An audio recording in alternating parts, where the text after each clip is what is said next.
It's time to stop. It's time to look out for each other in the distance. Time to stare humanity in the eyes. To take a break for the world. It's time to stop. Time to make a pause so we can play again. To think of everyone and meet no one. To reset, recenter, switch off, to move on. Time to change our little world. To calibrate the path of mankind. It's time to stop. We are meant to connect and we are stronger together. But separated, we are today more united than ever. And for now, our main strength is to be apart. It's time to stop. Nature, landscapes, beaches and monuments aren't going anywhere. They will still be there waiting for a better time to be lived. And we must do the same for a while. It's time to stop. The perfect time not to visit anything. Sometimes to rise is to stand still. It's time to stop. Stop and think of ourselves. Think of everyone else too. It's time to stop and refocus as a whole for all. It's time to understand and respect our times. Respect one another. The faster we stop, the sooner we will bond again. It's time to dream of those amazing days to come. For when those days arrive, we will say again.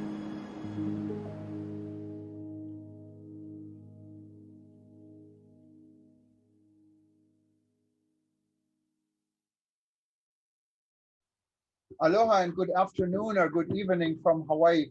My name is Jürgen Steinmetz for Livestream.travel and Iipt News. Today we're celebrating something very special.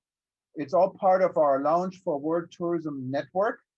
And this is a very exciting week for us. We're launching a new organization you're all now part of. And to find out more, if you're not yet a member for World Tourism Network, just go to WTN.travel, WTN.travel. If you click on Launch Events or the banner for Launch, you find this event and many more. Tomorrow morning, actually, we have 2 more events coming up today or tomorrow, depending where you are. And tomorrow on December 9th, we have our official launch event you shouldn't miss. And December 10th, we have our keynote panel with the and our special guest is Her Excellency Maya, the Minister for Tourism for Bahrain, and she's running to be the next Secretary General for the United Nations World Tourism Organization. So we're excited for these 2 events as well. And now, without further ado, I wanted to first, I see many of you are joining us from parts of the world where it's really the middle of the night, and this really shows commitment to our industry. I'm absolutely impressed for the many of you on this platform now. We'll be live streaming this on all our Iipt News website, on WTN live stream, on social media, and you will be able to find repeats of this event till the end of the month. And it's also going to be archived on World Tourism Events, and it's archived, of course, on the WTN channel. Before we officially start, I also wanted to recognize my partner in World Tourism Network, Dr. Peter Talo, who's joining us from Texas. Thank you for Peter for being part of it. And thank you. Peter and we started this organization out of the Rebuilding.travel discussion, and we're all excited that we're now getting this into a good structure. Without further delay, I'd like to give everyone a very special welcome to our guest of honor, and the host of this event is Louis D'Amour. Louis D'Amour is a good friend, and he's the founder of the International Institute for Peace through Tourism. I'm sure all of you know the International Institute for Peace of Tourism. And if you think about peace and tourism, you will think about Louis. This is the man of peace. And Louis, you're so much needed in these worlds. And what you've done with this organization really is absolutely amazing. That's why we actually gave Louis our first award, Hero Award. And so we're glad you're one of our heroes, together actually also with Diana, who's here. And she is the Iipt president for the Caribbean and has our own community tourism. And so many of us, I don't want to just go and recognize everyone, but it looks like we're among friends here. And I wanted to turn it over to the moderator who will take charge of this event. This is Fabio Carboni. He is joining us from Italy. And I think you're titled, you're president for Iipt Italy. Is that correct? Welcome. You have to unmute yourself, Fabio. Yeah, I'm ambassador at large of the hello, good evening, or good morning to everyone. I'm ambassador at large of the International Institute for Peace Through Tourism and founder of the chapter in Iran. Perfect. Welcome. Yeah. And yeah, we give it over to you. You're the host, and it's all yours. Okay, thank you very much, Jürgen. First of all, of course, I would like to thank you for the for this welcome and to give us the space.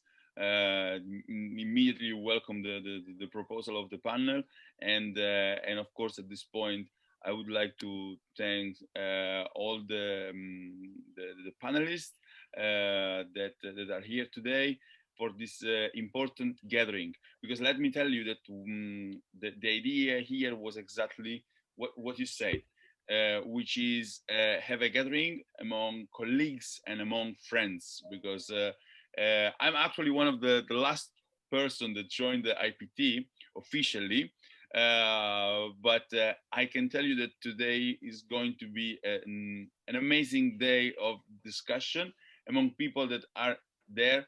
Of course, Lou, D'Amore, but people that are there from the very beginning. So they will have a lot to tell about the past, the present, and the future. So we're commemorating this 35 years of peace through tourism. The title is The Way Ahead. So the main idea is exactly this: colleagues and friends gathering together, talking about what we did in the so far, and what we are going to do in the future. So I also don't want to take too much time. I'm going to talk about my own experience in the end, but before, of course, I would leave the stage to Louis D'Amore. This small presentation of he's the founder and president of the International Institute for Peace Through Tourism. As you were saying, he's been instrumental in promoting the travel and tourism industry as the world's first global peace industry. He founded the Iipt in 1986. But even after this, 1992, following the UN Conference on Environment and Development, what we know as a Rio Summit, he developed the world's first code of ethics and guidelines for sustainable tourism for the Canadian tourism industry. So a person that really is a pillar, not only for us that we are in the middle of the debate on tourism and peace, but really a pillar for a form of tourism that is what we should aim at. Lou told us something that is for me and for many of us, for all of us, was like a lighthouse to follow. That is this idea, the higher purpose of tourism. So I think that he opened a new horizon to many of us. So I don't want to take more time. I want to leave the floor to him and thank him for everything. Lou is Fabio, and hello everyone. I see so many good friends there. It's good to see you all. Thank you, Fabio, for organizing this. I'd like to say that Fabio may be one of the most recent active members of IIPT, but it's not so recent. It's at least 3 years. And Fabio has been very, very active, speaking at different conferences about peace through tourism, setting up the Iran chapter, which has been very active and very enthused about the possibilities of peace through tourism. And we're at a time in the Middle East now with the additional peace treaties that have been signed that tourism can truly play a key role in the Middle East, and Iran should be part of that. Fabio has been doing all he can to make that come to fruition. I'd also like to go and mention that Fabio also put in place the first online peace through tourism course this past year, which was very, very successful. And we hope to have another program of peace through tourism in the year to come. Thomas, I'd like to just say to Thomas, we've known one another for about 20 years. I think I was Thomas's first advertising client in 2001. we bought a $100 ad for our conference in Assisi, Spirituality and Tourism. And we certainly had a good return on investment from that $100. We've been very good friends ever since then. Thank you very much, Thomas. And thank you for hosting us.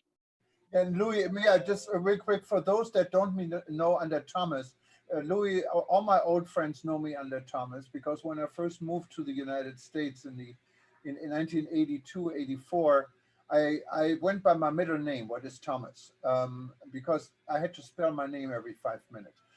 For a few years ago, I started going back to my real name, Jürgen, because now people in the US are getting a little bit more sophisticated and can actually announce it. So I'm the same person, and thank you, Lou. Didn't mean to interrupt you. Yeah, so I know you as Thomas. And I'd Louis, like I call him Thomas also, and he's my business partner. Great. I would also like to thank Dr. Taleb Rafai, even though he's not with us. He had planned to be with us, but something must have happened.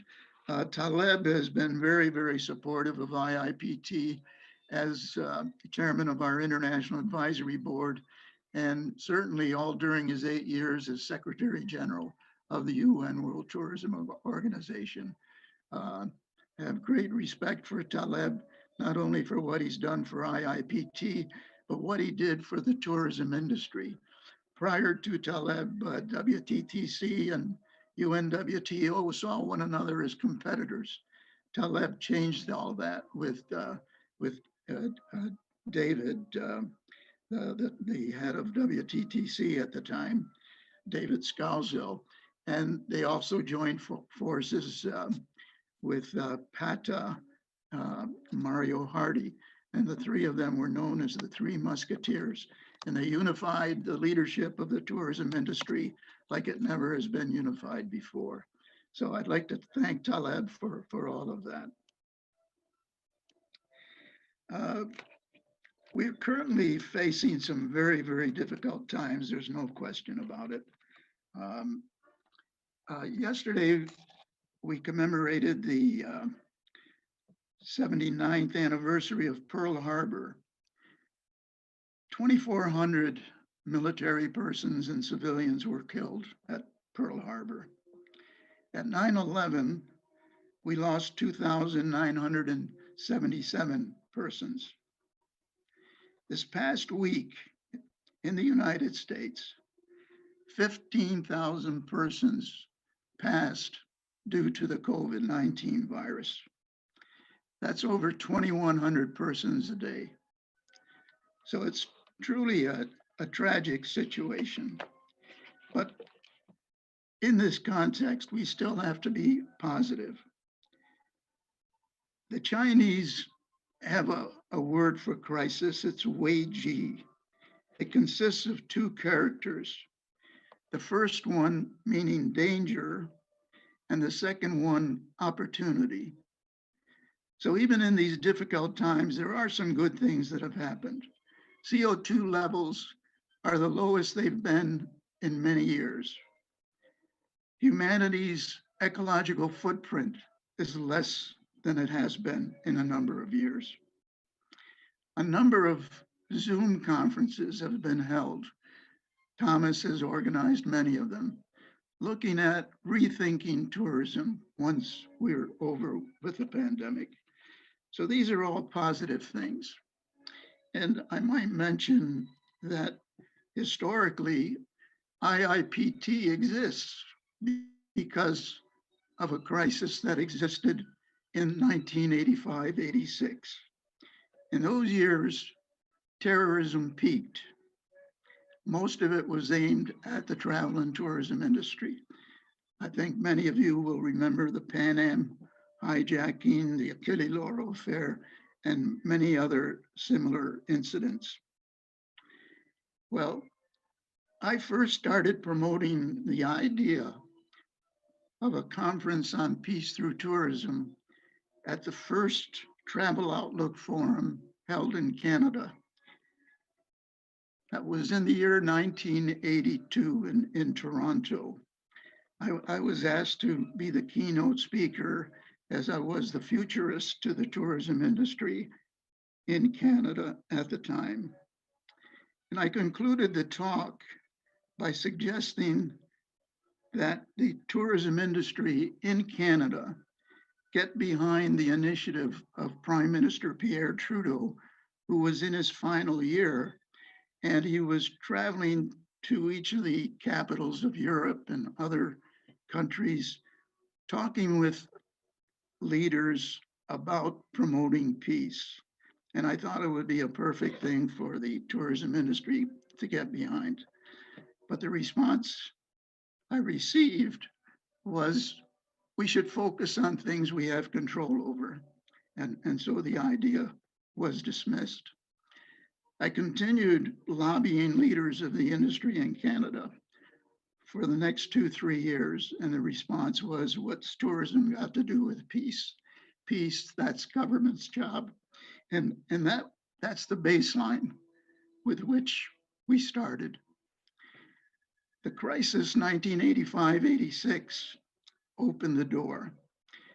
Again, as the futurist of the tourism industry, my consulting firm had a project called TourScan, which did ongoing studies on the future of tourism. And the clients for this were each of the provinces of Canada, the government of Canada, Air Canada, via rail.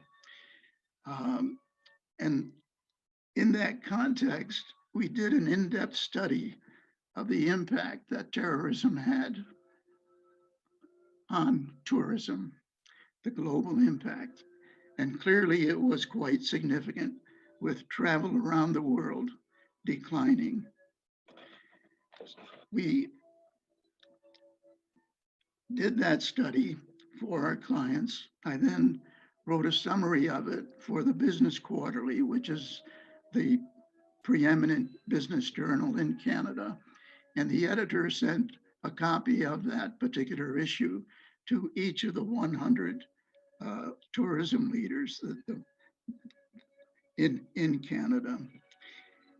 And 2 months later, Tourism Industry Association of Canada had its annual conference, and there was unanimity in a motion that Canada host an international conference on peace through tourism. So that is the good that came out of international terrorism some 35 years ago. Similarly, a lot of good can come out of what's happening now by rethinking tourism and the main purposes of tourism, looking at over-tourism and how the leaders of the industry might collaborate in shifting more tourism to countries that can use it for economic and social development. If you look at where tourism is mostly received. It's primarily in Europe. And Europe is also the region of the world that has exceeded its ecological footprint. So the more that goes on in Europe, the more it exceeds its ecological footprint. A number of cities of Europe, Venice, Barcelona, also have over-tourism.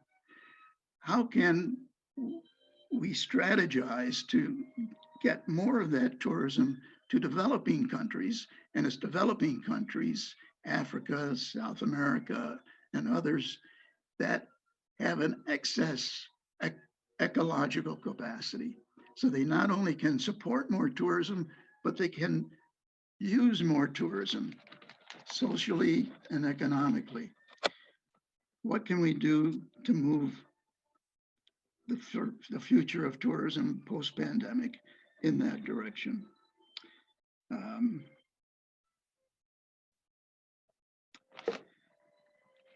I'd also like to, well, at this point, if I can ask Markley to give his intervention, and then I would like to continue with what I would like to say, but it would follow historically with what Markley will be saying. Markley? Okay. Just to thank you very much, Lou. I would just quite briefly introduce Markley. Wilson is a Iipt member of the Iipt board of directors. He's director of international marketing for New York State Tourism, and in the Iipt is a board is member of the board of directors. Thank you very much. Also, this is another figure that has a lot of time inside the organization, and for sure can share with us great memories about this experience. Thank you, Markley. The floor is yours. Please unmute yourself, Markley. Can you hear me now? Yes, we can hear you. Thank you. All right. Well, I'm really happy to be with all of you. And following on what Lou just said, I'm going to start talking about virus. All viruses are not bad. In fact, if we did not have them in our gut, none of us would be alive. I got infected by a virus in Vancouver when I attended a conference organized by Iipt, where they presented the pros and cons and benefits of socially and environmentally responsible tourism. I was very touched and impressed with what I heard, and I am still suffering from that good virus today. At the time, I was the director of marketing for the Caribbean Tourism Organization, which at that time was an association of 29 Caribbean islands. The ministers of tourism were working together to promote tourism to the region collectively. And at the end of the conference, I told Lou that I would be in touch. And I was, because what I did was to invite him to the annual conference of the Caribbean in the Bahamas to present to the ministers and leaders of tourism of the Caribbean the subject of socially and environmentally responsible tourism. That was the very first time. In addition to Lou introducing the subject, which did meet some resistance, I also invited Rapnan Lapnapala, who at that time was responsible for PATA in the United States. And he presented also on the things that they were doing in that region of the state of the planet. In addition to that, I invited Stanley Selengut, who was in charge of Maho Bay, which without a doubt was the leading ecotourism property and project in the Caribbean. He was way ahead of his time. And by the time he was finished, combined with what they had heard from Lakshman and Lou, there was much more interested and awareness of the values of tourism that not just generates revenue, but contributes towards the upliftment of culture and the environment. Going fast forward, I learned today that between 2002 and 2018, the Caribbean Tourism Organization has had 12 conferences on socially and environmentally responsible tourism. I also learned today that for many years, the Caribbean Tourism Organization has retained an employee whose title is Sustainable Tourism Specialist. So Lou, your virus has spread without a doubt in the Caribbean. My stint with the Caribbean Tourism Organization was 3 years only. After that, I formed a consulting company which helped places develop plans to increase tourism. And who was my first client? CTO. They hired me to put together the details for a successful first conference on ecotourism. I also joined Iipt in a project which we were assigned by the Canadian International Development Agency to identify projects that represent socially responsible tourism in a number of Caribbean and Central American countries. We went to Trinidad, then we went to Barbados, and then we went to Jamaica. And in Jamaica, I introduced Lou to a lady who I love and honor and respect. The last name is Pike, McIntyre Pike. She is without a doubt a beacon for the spreading of our good virus. After Jamaica, we went to Belize, then Guatemala, then Costa Rica, which is a leader in protecting and respecting nature. And that concluded the tour. But in addition to working on that project as a consultant, I was hired by many groups and companies to spread the virus.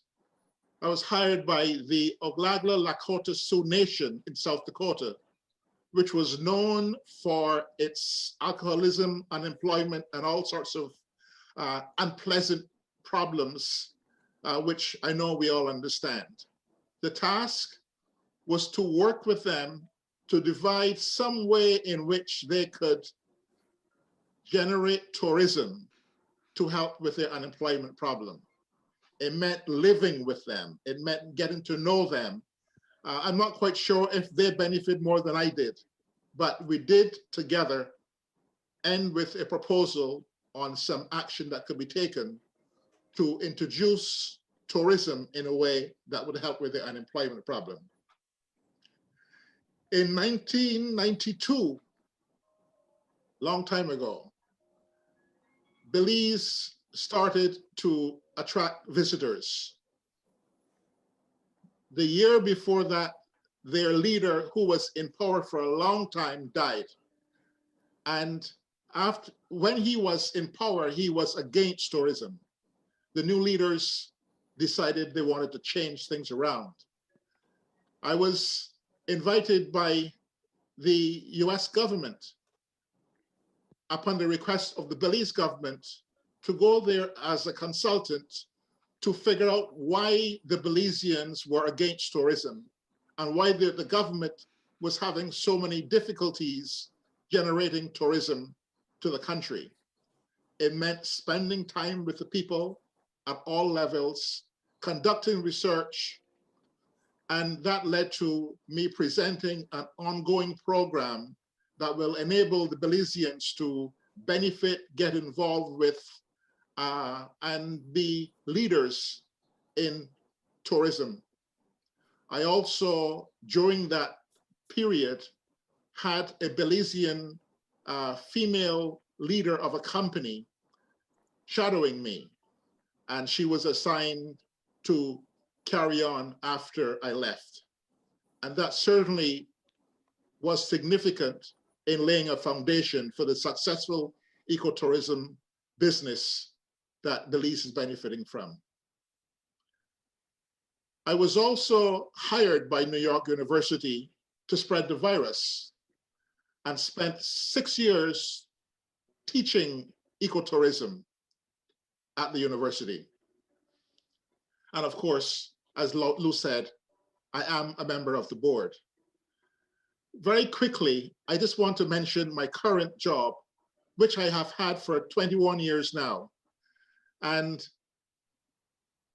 it's amazing how things change. This time last year, I was running an office in London, an office in Germany, an office in Australia, and 5 offices in China, all for the purpose of increasing tourism to our city and our state. And I am privileged to be working for a brand that is probably the most popular tourism brand in the world, and a state and city which is without a doubt the #1 tourist destination in the country. The way in which I have been able to spread the virus while in this job include changing the heart from, the I Heart NY from red to green, and an entire program highlighting the fact that while there is skyscrapers in the city, there's a tremendous amount of green in the state. And that was accompanied by promoting ways in which people could enjoy nature in the state. I created a responsible tourism guide where the only places or activities that were allowed to be in the guide were those which could prove that they were doing something that was either helping people or helping the environment. And then we promoted visitors to go to those places. I created bird watching programs. Sandy Hook destroyed 346,000 homes in New York State. Absolutely horrible flood. I was able to get a company that specializes in responsible tourism to bring visitors to the fancy Waldorf Astoria for a week, and 1, 2, or 3 days of that week, they would pay to go and help clean out houses, because there is a segment of the market that has a great desire to contribute and will pay for the privilege of contributing.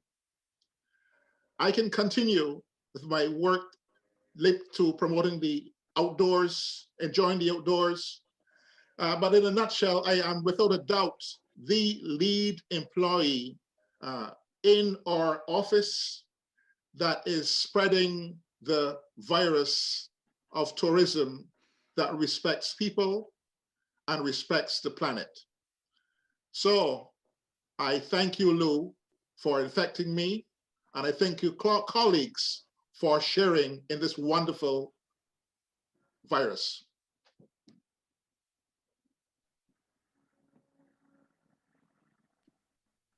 Thank you very much, Markley. I don't know if you are talking about the virus that Lou is infecting all of us with this. So don't know if Lou want to add probably something to this, because you told you want to add something in the end. Yeah, I just might mention very briefly the study that Mark Lee mentioned, and that was funded by CEDA, the Canadian International Development Agency. That was probably the first study on the potential of tourism in contributing to poverty reduction, in addition to the socially and environmentally responsible dimensions that Mark Lee mentioned. And it took me several months to lobby CEDA to get that study. It was after the first global conference, which gave IIPT a lot of credibility, but still development agencies had no respect for the tourism industry, to put it bluntly. The tourism industry was seen as a frivolous industry by all the development agencies at the time. It was known as the 4 S's: sun, sea, sand, and sex. That was the image of tourism at the time.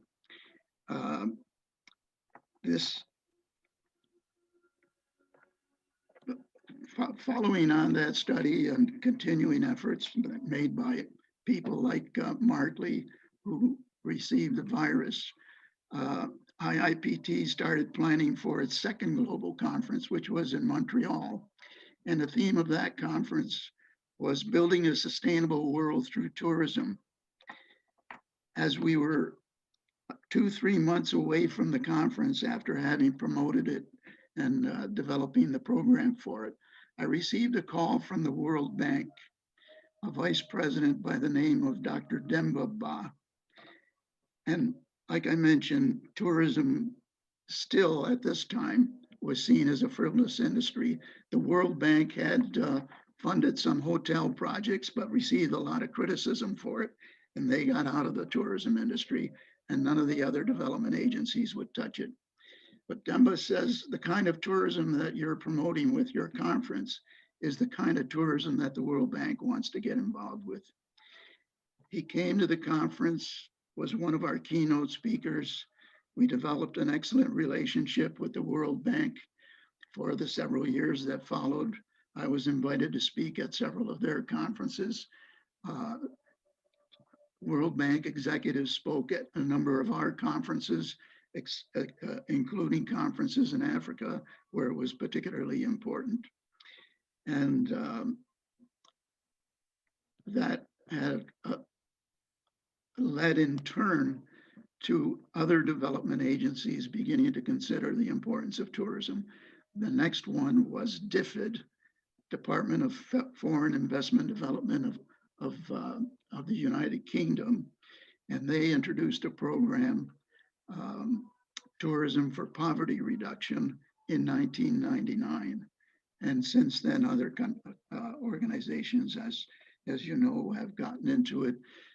UNWTO included in 2003 with their STEP programs, Sustainable Tourism to Eliminate Poverty. And that was spearheaded by a good friend of Thomas's and mine, Madam Do from Korea. I think that is sufficient from me for now. If you want to go on to the other speakers, Yeah. Fabio. Perfect, Lou. Thank you very much. Thank you very much. So now let me introduce and welcome Ajay Prakash, is founding president of the India chapter of the Iipt. Ajay has almost 40 years of experience in the travel and tourism industry, an amazingly nice person, which once again is from the very beginning. From the very beginning in the Iipt, or he's following the Iipt for a very long time. So Ajay.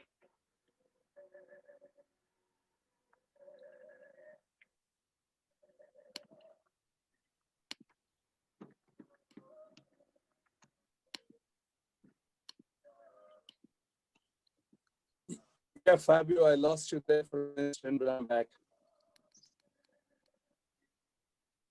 Sorry? I said I lost you for an instant because I have a patchy connection. I'm seeing a little village outside Mumbai, but I'm back. So, yeah, carry on.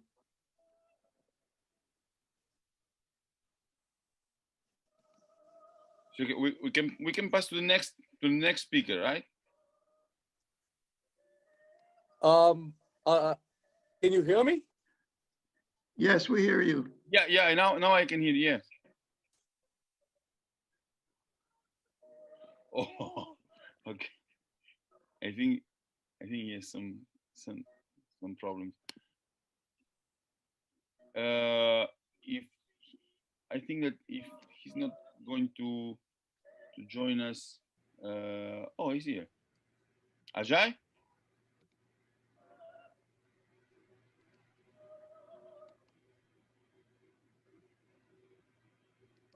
There he is. There he is. Okay, we got him. Okay. Perfect. You want to create some suspense. I say that you are very nice. So you're a very nice person. So you want to confirm that this. Thank you, Okay. Fabio. Thank you, Logan. And it's lovely. It's lovely to have this group of people who believe in something who started 35 years ago. I can tell you that my meeting with Lou was it was a while in coming, but I do believe it changed my life in some ways. In 2015, we founded the India chapter.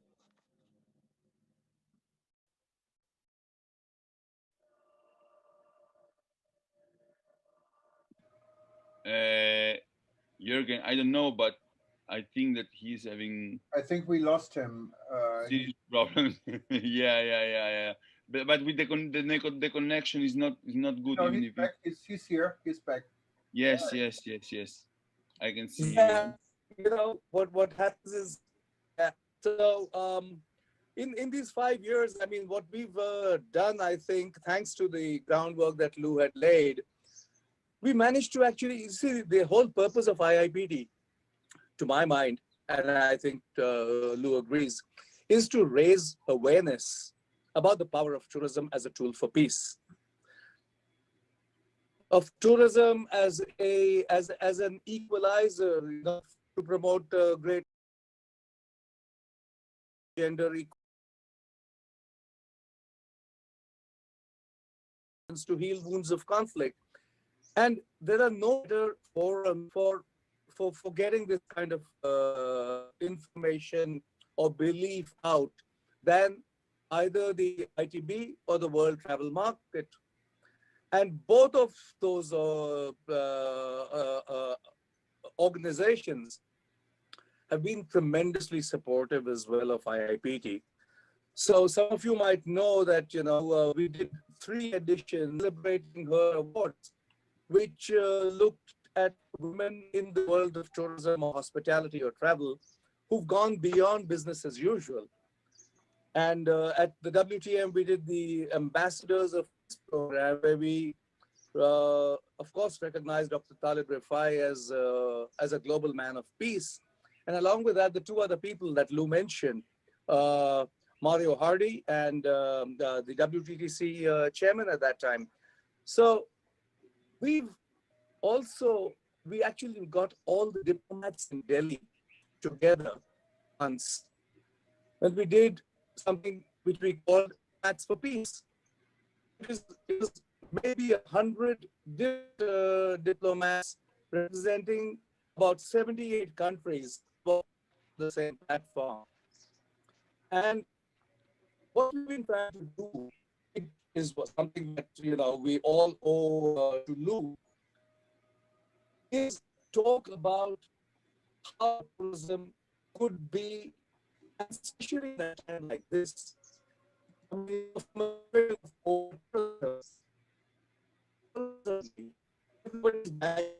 tourism on bubbles. therefore, it becomes that we reinvent the way tourism is perceived. The higher paradigm of tourism that Lou talks about is something that needs to be.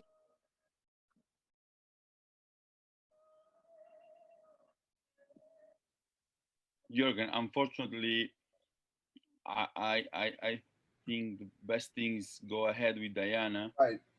Yeah, Huh? I think so too. Yeah. So I'm well, anyway, it's live and can happen. Let me just, Diana, a few seconds to introduce you. Diana McIntyre Pike is internationally recognized as the pioneer of community tourism, which is already extremely important, but is a president and founder of Country Style Community Tourism Network, Villages as Business, and finally president of the International Institute for Peace Through Tourism Caribbean chapter. And Diana has a presentation for us. Thank you very much, Diana, for joining us. And well, the stage is yours.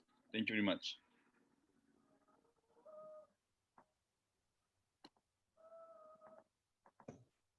Okay, can you hear me? Yes. Okay, Perfect, yes. great.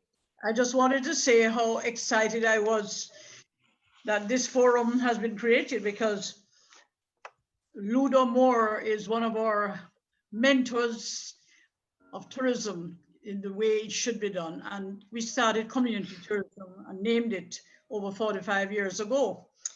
And when he met me, and thank you, Markley, for introducing me to Lou, because Markley knew me from the Caribbean Hotel Association days when I was the small hotels chairman. And I'll never forget when I went to Markley and said, how do I do something with the small hotels committee, because there was only 3 persons there. And he looked at me and he gave me the greatest compliment, which I've never forgotten. And it's going to be in my book that I'm writing. Markley looked at me and says, what you need to do is identify a Diana in every island. I'll never forget that. Thank you, Markley, because that really motivated us and we had a successful thing going. I was invited, my journey started with Lou in 1994 for the Montreal conference, when he invited me to do a presentation on community tourism and the future of community tourism with my small hotel that I operated, the Astro Country Inn in Jamaica in the mountains. And, you know, he was so impressed with what we said that he decided to create the first chapter outside of North America with us, the Caribbean chapter. And that was 26 years ago. Thank you, Lou. And I've been the president. And then he decided to set up the Iipt International Community Tourism Network and asked me to be the coordinator. So what we have done with that is that we have set up a network, because I'm a networker, with our organization, the Country Style Community Tourism Network. And this organization has created the Villages as Businesses program as a support for the success. And it has embraced the Iipt Peace Communities, Peace Villages program. And it has been a huge success because we've done training all over the Caribbean. But what we're doing is helping people to recognize the cultural heritage and, you know, recognize that they have assets that are their lifestyle and organize themselves and participate in the market network. And we have done that very successfully with people who thought they had nothing in their community. And, you know, it covers the heritage, the environment, the culture, the craft, and oh, it's so exciting to see the mindset change of people that we don't need to create attractions and we don't need to have costly infrastructure because we have already there. We just need to make people aware. And this one is in Trinidad, when I was asked to do a development of Villages as Businesses program there. And it was a huge success in Lupino and they now call it country style Lupino, which I was very happy. And they're all members of the Iipt International Community Tourism Network along with us. And then we show them how their schools and churches can be a part of the product. We have TUI, which is the largest operator in the world, that we're so excited to bring their visitors, their guests, to enjoy a community in Jamaica, in the resort areas, to go to the school, go to the hairdressing salon. And these are pictures in between Trinidad and Jamaica. And, you know, the music and the dancing, all of it is not set up for visitors. It's what they do, and they incorporate it.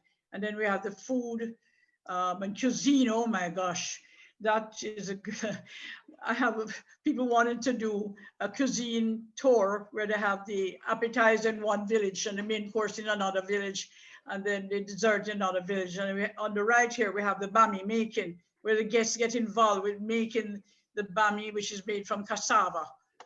And I felt good that that particular lady who does it was invited down to Dominica to set up the bami business there, which is great. Then we have the heritage, you know, Marcus Garvey Fair, all of this goes on. And then we have the honey making business, and we got Sandals Foundation involved, where their guests decided to, 600 guests who came into a community. And what they did was they built the beehives for the beekeeping business that you see here. And they also set up the basic school roof. And those 600 guests are now friends of that village ongoing. And so that a relationship has been established. And then during the training we did in Trinidad, they set up a chocolate business. During the 5 days of training, I was amazed. And they also did a water business. These are just examples of the hairdressing salon and so on. This is what visitors go for. They love that. They love to see what the people are doing and then what support they can give. So basically, the benefits are there: direct business support, return business. The visitors become market ambassadors. And we have now the Jamaican and the Caribbean diaspora saying they want to now develop the program further for villagers business for the Caribbean. We're right now setting up an MOU. But I want you to know that whatever we're doing, the IIPT is a part of. We're not leaving out the IIPT, because the IIPT, Mark calls it a virus. Well, I'm overwhelmed with the virus. That's for sure. I just love what the IIPT is about. And we're trying to set up a community tourism trust fund. And now in each village, we have a steering committee that we set up. This picture is in St. Eustatius when we train them there, and they're so excited because they can plan their way forward without having to depend on the government, to depend on themselves once they've identified their assets. And then this is our presentation in Trinidad. And then we have a project where they have to write about their community and themselves. And this is them making a presentation about their community. They found out things about their community they didn't know, and about their family. And then we have an Academy for Community Tourism, and we have advanced BTEC certified training in association with the University of the West Indies Open Campus. We now have an entrepreneurship training, which is certified, and we are going to be doing community tourism study tours for 21 from January. And you'll hear more about that. And we give them marketing support. We develop brochures for the communities as they get themselves organized, and they can do their marketing. And then we have now the formation of the Manchester Peace Coalition in 2030. Now, Lou is very excited about that, because we had a conference for the IIPT Caribbean in Mandeville, which is in the mountains, 2,000 feet, 600 meters above sea level. And we invited Lou, of course, to be our guest speaker. And then he was introduced to Dr. Clifton Reed, who was in charge of the Book Spark. And everything emerged after that. They were so impressed with what Lou had to say that we set up the first IIPT Peace Park in the Caribbean, called in Brooks Park. And it was paid for by the local government there, because they really liked what was being done. And we can now have the Mandeville, which is the town, as the first peace town in the Caribbean. And we have done together, we have set up many other peace villages throughout the Caribbean. I won't go into all that, but this is Lou. Lou worked for, Lou came and planted trees with me for peace when we had the official launch of the Peace Park. And this is Lou with us. That's our main committee for the Peace Coalition. And the Peace Coalition was official launch in 2016 at a peace breakfast ceremony. And our vision is that we want to be a place of peaceful and holistic living, and to reduce domestic violence, promote better parenting, reduce school dropouts, support uniform youth groups in Manchester, and income generation projects in the target communities. Sorry. We have the Jamaican diaspora on board. One is making connections work, and they have put together this mission for us: transforming local communities, inclusive, peaceful, caring, and enterprising neighborhoods. I'm not going to read all of this, but you can read it. It's a collaborative leadership and management delivery system. And it is really condensing everything that we're about. And this is at the Peace Park. You see, they have the symbol of the Iipt there. We're the only one that's done it in the Caribbean. We're in Barbados. We've set up the Barbados Community Tourism Network, again, in association with Iipt Caribbean. I see that we have here Marcia Brandon, who is one of our main partners. She represents us with her organization. And I hope she'll get a chance to say something, because she's fantastic. And then Lupino, Country Style, and Jamaica has been branded the home of community tourism by Lou, the Iipt. And we have endorsed that community tourism is community development through tourism. And we're trying to encourage our government to go that route. We're not developing communities for tourism. We're developing communities for themselves to do businesses, export business, and so on. But visitors like coming to those communities. So that's how tourism can give it support. And we're setting up community tourism centers in Jamaica and the Caribbean. This is the first one we set up, and we have about 2 more we're setting up right now.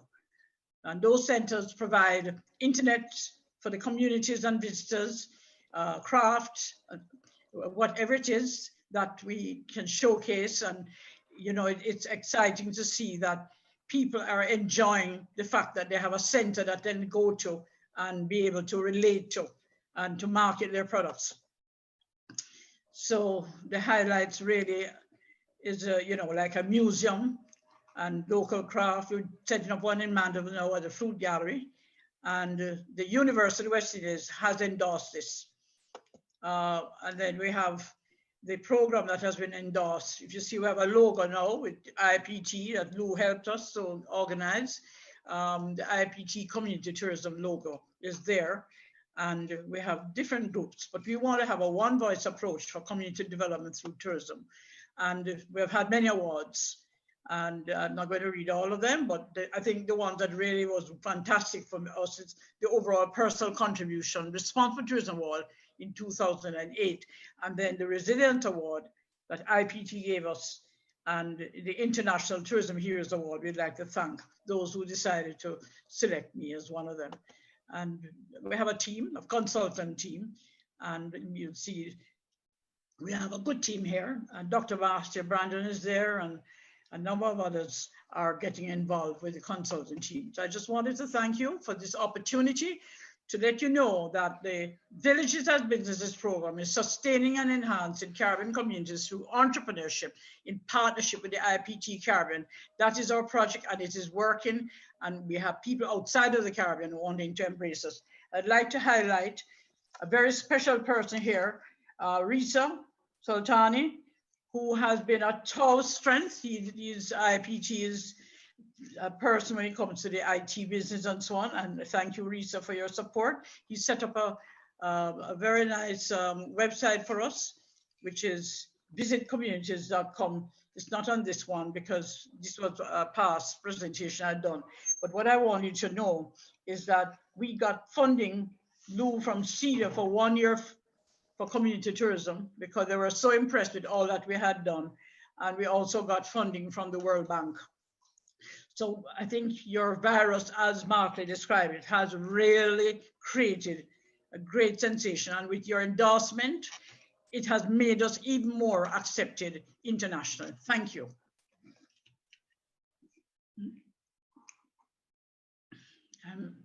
I think I've finished now. Yes, can you? Sorry? Yeah, I'm going to move it. Don't worry.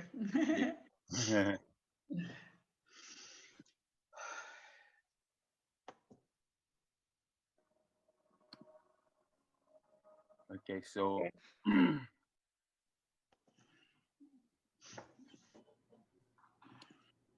Thank you, Diana. Yeah. And Fabio, you have the lead still. Yes, the next panelist will be Diana, Gail Personage, president of the Iipt Australia. We're going from Jamaica to Australia. This is now a global movement, isn't it? Okay, thank you, Diana. So, yeah. So, Gail. Thank you, Fabio, and greetings to everybody from sunny Sydney. It is 24 degrees Celsius, 75 degrees Fahrenheit for those that still work in that heat transaction. And apart from the normal technology glitches, we are up and running. There you are. There I am. Well, trying to keep it succinct, Australian chapter, it was conceived by Daphne and Lou in Amman in the year 2000 at the Amman Summit. And there were a couple of Australians there, Daphne Lowe, Faye Alexander, and and Daphne is online with us now, and also Andreas, who I could see his name up. A lovely Greek gentleman, but second home is Australia, and another gentleman called Ian Kelly from Adelaide. When they came back to Australia, it was Andreas and Daphne that again launched and formalized a chapter in Australia. Now we celebrate our 20th anniversary next year. So we're 19 years young at the moment. So how do we take the concept of peace through tourism and the ethics of it and translate it into some sort of materialistic evidence that industry and people could grasp? So we have tended to go to do hopefully some practical things. So we started off to launch over the first several years, 3 national conferences in Australia. And we brought together both the academic and the travel industry people from all the different facets for discussion and case studies on peace through tourism. So that was in the first formative years. It was at the same time that one of the newest nations to be born was East Timor, or Timor-Leste, as it was known. And Australia, of course, had very close connections with that new developing country. And it was a number of our members who worked with the people at Timor-Leste, or East Timor, to help and promote and assist them in forming and developing a tourism product. So that was again, we hosted 2 events in Sydney to promote and trying to help launch East Timor as a tourist destination. We then followed it on, not necessarily in chronological order, but we then followed it with our academic contacts with the University of Sydney. And the first undergraduate program was formed at the University of Sydney in consult with the Peace and Conflict Studies faculty. And they ran for nearly 5 years a summer school for the undergraduate program, specifically on peace through tourism. And Lou and Daphne and a number of the Iipt PT people helped them in formulating the material to form that undergraduate program. Next came along, we were a bit slow in getting off the mark to, again, how do we show, what is the evidence, how we can materially show what is peace through tourism. And of course, one of the things that we talk about is peace parks. And we've been fortunate, Daphne and I and a number of us, to go to a lot of the international conferences. And of course, the legacy was often a peace park. So not to be undeterred, it took numbers of visits up and down the mountains, and it seemed to go on for 2 years because you're dealing with government, councils, local governments, state governments. But we finally got our first peace park in Australia, and it was with the World Heritage Site at the Blue Mountains in a village called Lura. And that was also officiated by the ambassador from Turkey at the time, and it also commemorated the Great War, of course, of World War I, which we were using that as a vanguard. So that was our first peace park. Took a couple of more years, and we got our second peace park at the Sydney Harbour National Park at the heads of Sydney Harbour. So we're at both ends of Sydney as iconic identifications.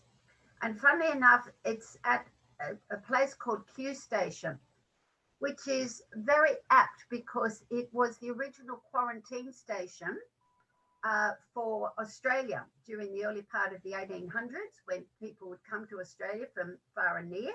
They would go into quarantine.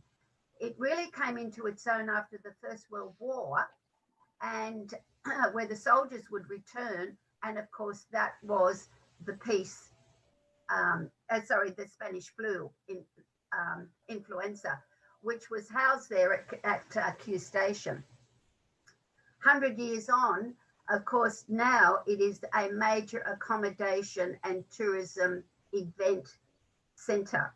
And that's where our Peace Park is located, within that facility. And our third project, so we caught up now with 2020, and our third Peace Park, which I also had been working on for a couple of years, was in the capital city of Tasmania, the island state of Australia, which is Hobart, which is its capital. And that is a new development being done on a old industrial waste area, and it's a new specifically built tourism precinct where the future cruise ships would come in and a park, recreational and tourist iconic landscape. And we were able to get a peace promenade to be established within the design. It is still in stage 1. So we got that up and running. And also at the same time, we were able to get Hobart identified and to be accepted as the first city of peace in Australia. So I went down on the 16th of March 2020 for the event on the 17th, but of course COVID overwhelmed us, so everything was cancelled. I stayed in Hobart for a couple of days. I was still able to see the mayor. There was 2 of us with a photographer. We had a photo op, officially gave them the mayor the plaque. But I think it's the world's best kept secret, because all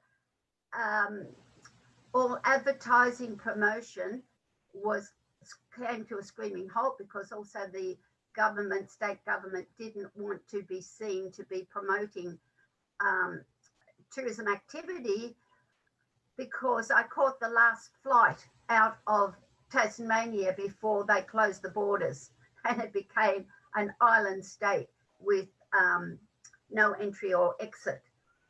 So we hope to relaunch that again at the appropriate time next year. So we have 3 peace parks and a 1 peace city in Australia. We also, as a tangible evidence, we launched a pilot program, this time with the University of Technology in Sydney. They're the only university in New South Wales that actually run any form now of a tourism degree. They've all been wound down, but they have a specific part of their business degree in marketing. They have a tourism subject. So we were able to launch an Iipt Student Peace Essay Award. It was a pilot program last year. It went very, very well. And the powers that be within the university liked it so much, they wanted to continue the relationship. And they then incorporated the 2020, and it was the first time that the concept of an essay on peace through tourism, sustainability, and other areas was incorporated into the actual curriculum, and it was an assessment item. So it is embedded now into the curriculum for the business degree in tourism. So we're looking for ongoing relationships there. One of our other achievements, we were able to work with Lou, of course, and Don King, and we sent a delegation to Jordan at the height of the Syrian refugee crisis. And our delegates there went to the Azquat refugee camp, and we met with families. We went to a school. We took food, clothing items, and school items, both for fun and for learning purposes. And we spent 7 to 10 days in Jordan. And we wanted to let them know that they weren't forgotten, that the people of the world outside their little camp of 47,000 people that we visited, of which 75% were children, that they weren't forgotten and aren't forgotten. And we extended a genuine hand of peace and friendship with some practical additives to it. Moving on from there, so what is Iipt Australia chapter? We have a couple of coalition partners, of course, and I see that Brigitte is part of one of the first coalition partners. We had the World Expeditions, a major tour operator from Australia, and Flight Centres Travel Group, which was the largest travel agency group, travel agents in the world. And unfortunately, they have been brought to their knees during the last, this year. But their foundation, General Manager Sandra, is also on the Zoom with us today as well. So we acknowledge them for their resilience in staying with us. We've also been actively involved in Indigenous tourism, attending the Australian Indigenous Tourism Conferences, and we were also instrumental in working with a gentleman who's near and dear to Lou and all of us, a gentleman called Ben Sherman. And we worked with him, and he came to Australia, and the formation of the World Indigenous Tourism Alliance was formed. And that was done at a conference in Darwin.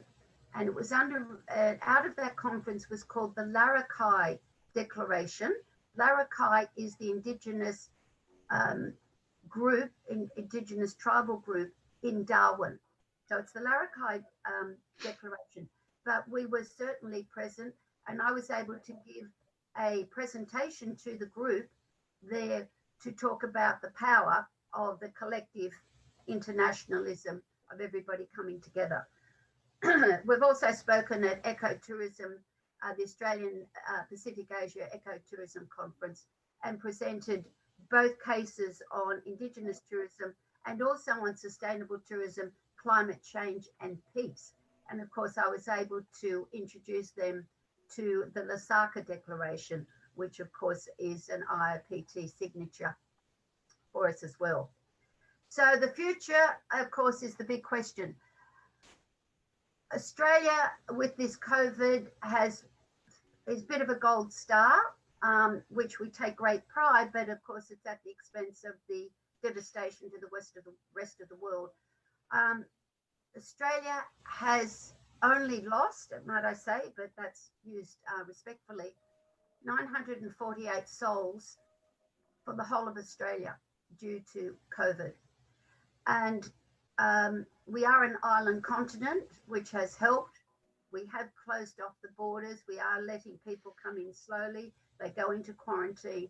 It is very compliant, and we have successfully halted or slowed down the spread of the virus, but at a great cost. Although technically, at the end of last week, we were technically out of recession. So we were in recession for 8 or 10 months. Now we're technically out of it. But of course, the tourism industry will be the last to pick up. But the focus now within the tourism industry is domestic tourism. And it is absolutely going beyond everybody's expectations. Australians have been great travellers, 25 million in the population, and we have usually 6 or 7 million that travel outside of Australia every year. Actually, it's higher than that. So we're great travellers. So all those people are wanting to spend their tourism dollar, and it's being regenerated throughout Australia. So we'll be working very hard to work with our domestic partners and to spread the word for some more practical applications. Still working on peace parks in Queensland and still working for them in Melbourne. But our big year will be next year with our milestone 20th anniversary.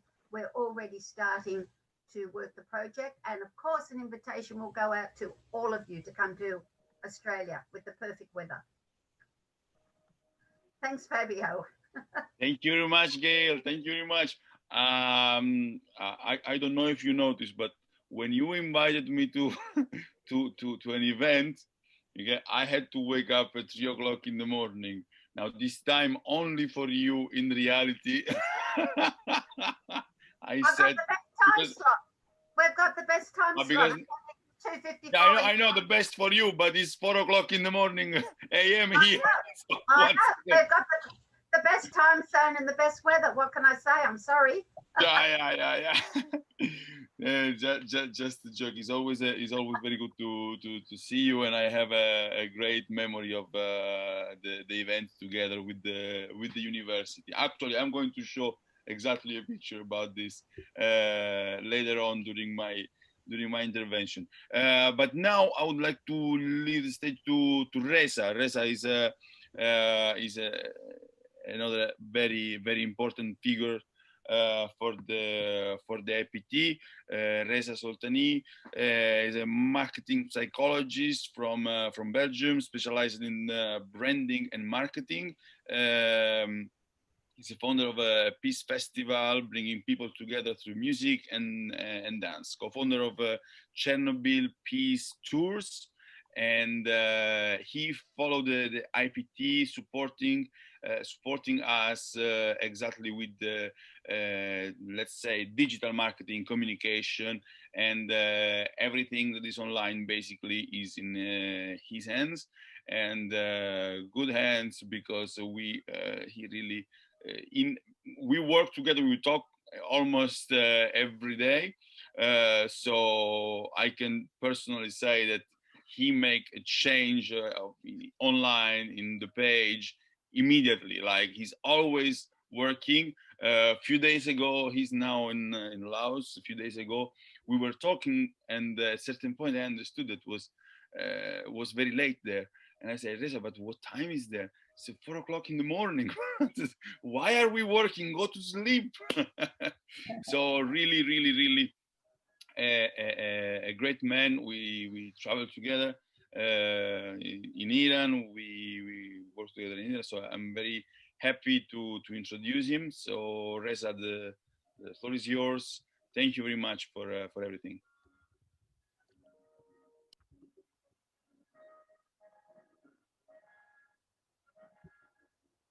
You have to unmute yourself, please.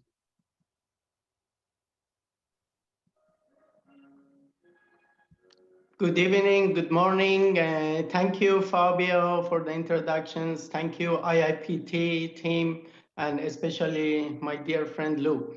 It is an honor to work with IIPT and with all of you. As Fabio said, I've been involved in the marketing and the branding of IIPT.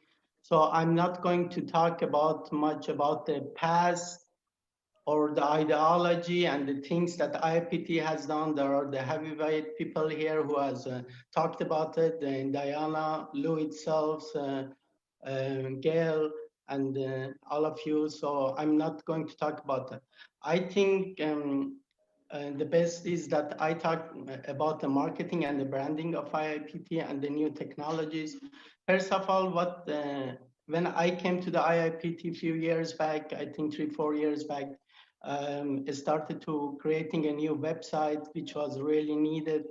And as you know, now everything is about online. So we have a new website, now it's a few years, and soon we're going to update it again. I think that's very important part. The other things that I have really focused on was the keyword of the peace through tourism. And before I came in, the focus was on the word IIPT.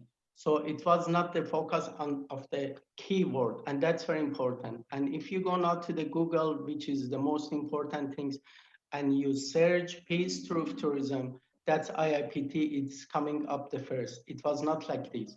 But we all know the peace through tourism have been founded and pioneered by Lou and the IIPT, and that was very important to make sure that everybody knows that and it stays there forever. So I have done for the online marketing, mailing list, newsletters. We have regularly lots of newsletters we're sending out, and that's the thing. The other things that I've been doing, unfortunately now with the COVID have a bit stopped, is organizing the peace tours. I have, I'm going to share my screen.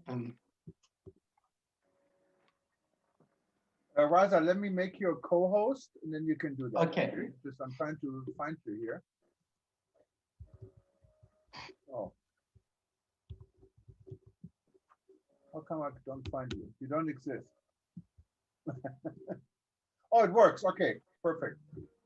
Okay, so that's a Chernobyl. So I've been working on, well, first, actually, I forgot. So I'm also a co-founder, as Fabio said, and a founder actually of the Peace Festivals. And we had 2 months ago a very big event for 24 hours. It was a music online, live music online, starting from Los Angeles and ending in Papua New Guinea. And there is a great speech of Lou D'Amour there. I advise you to go and see it. And of course, Peace Festivals and IIPT are partners. What I've been working on is creating peace tours in 3 places. The first is in Chernobyl, which has over 1 million people, and it has been now recognized also by the government and ministry in Ukraine, and is going to continue. That's very important because peace tours, and that's exactly it shows the importance and the value of the work that Diana is doing, because she's bringing the people to the tourists to the local people, and meeting each other is very important. When we talk about the peace and through tourism, everybody thinks when you talk about the peace, it should be about not doing war, but that's not only, that's a part of the issue. The conflict resolutions, the discrimination, the racism, the hate, all those things are part of the IIPT. the important things that is doing. And community tourism and things that Diana is doing is exactly those things, bringing people to the locals, so they meet each other, the stereotyping and all those issues will be reduced, and it's really helpful. So going back to the peace tours, we have been on 3 projects. The first one is the Chernobyl peace tours, which we are now officially partners. And everybody, when the COVID hopefully soon finish, everybody going to the Chernobyl, which is over 1 million, and it was a very important series in the Netflix, which changed lots of things, and it added few more millions to those visitors. They will receive also our credo, as you see like this, the tourists. So they will become a meaningful tourist. They are not just going to see the sad things there. They're going to think and see the things.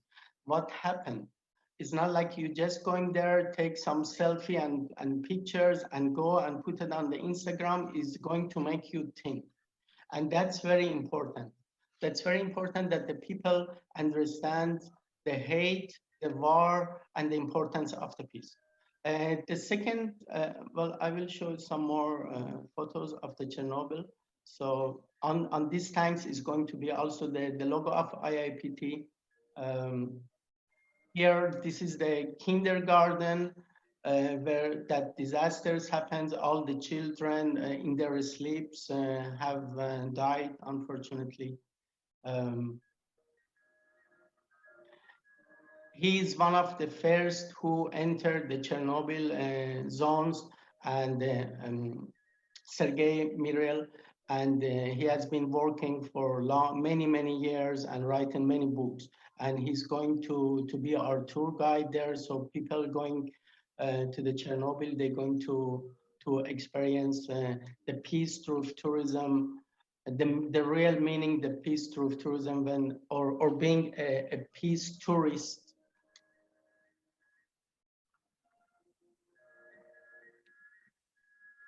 This is the command that it have been destroyed here, so they could launch the bomb. Actually, that's the things. And Reza, we don't see anything else. We only see the first picture, Never Again. Oh, just for your information. Can you see that? We see the same picture. Oh, okay. Yeah, it's freezing on the Never Again slide. So, what can be the? Can you? It's on your computer. Now? You might just want to change. I think you may have the wrong window on your computer you're sharing. You may have this presentation on another window. And then just click on it on your computer. That should do it. Okay, let me. But I am seeing it by myself. Yeah, you do. But what you share is only the window what shows Never Again. Okay. You may have to change the window you want to share. So if you again on the share screen on the bottom, you see all the windows open on your computer, and just share the one you wanted to share with the person. Ah, okay. Okay. There we go. Okay. Okay. So that's the tank. The IIPT logo will be here as well.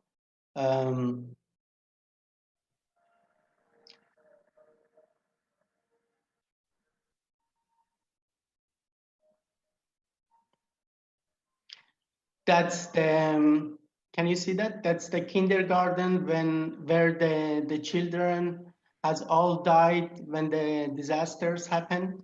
Yes, we see it. Okay, that's good. Okay.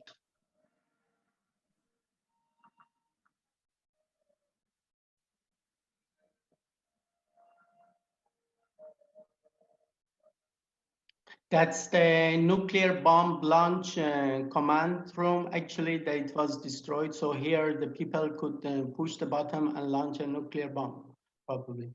So I don't know if you have seen the credo. Hold on. Okay. Yeah, this one. I don't. Okay.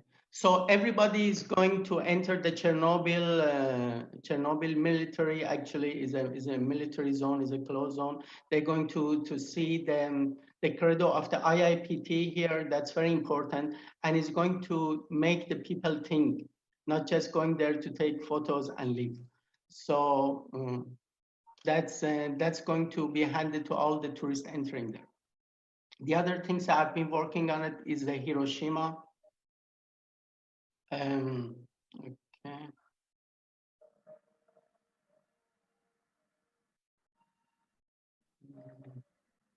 Okay. Sorry for the.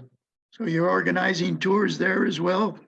Well, yes, we are. Well, there is for for Chernobyl, I've been working on it almost for 2 years. So it's so much administrations, and because those places are not really just a usual tourist places that or is in the private hand, are not in the private hands, they are in the government hands, and then is so much bureaucracy and the administration that have to be done. I'm also in talk, and which is almost confirmed with the city of Hiroshima, and we're going to have. There are now a small peace tours there. It's not really called now peace tours, but there are some tours. But soon there are going to be also peace tours, which also will be with the credo of the IIPT, and that's very important. So we're going to have in Chernobyl, in Hiroshima, and the next one is in the South Korea demilitarized zone. That's going to be also hopefully from the next year, if it's confirmed, which the chances are very good. So we will have a peace tours in 3 places that historically and at the present are in the conflict, and that will make the people think twice before going to the war or any other hateful things. So I think I'm going to stop for now, and I don't know. That's great, Riza. When do you expect to start the DMZ tours? That's going to be next year. The government, we are waiting for the approval from the government. I've been also actually organizing with the others seminar and online conference in the South Korea, which you are invited, and you are going to be actually so I mean Lou Damor as a representative of the IIPT, and if the corona finished, then it's going to be a big conference and it's not going to be online. But if it continues, then probably in March is going to be the online conference in the South Korea. And then you are invited, and hopefully by that time we can launch the peace tours. And when the borders open and things gets back to normal, then there will be a peace tours there too.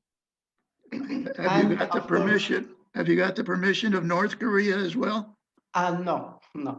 Okay. I leave that to others. I leave that to the Jürgen to go to North Korea, get a permission.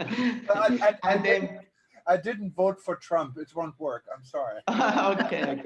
And then one more thing is very important also, as Diana mentioned, so we are working very closely together, and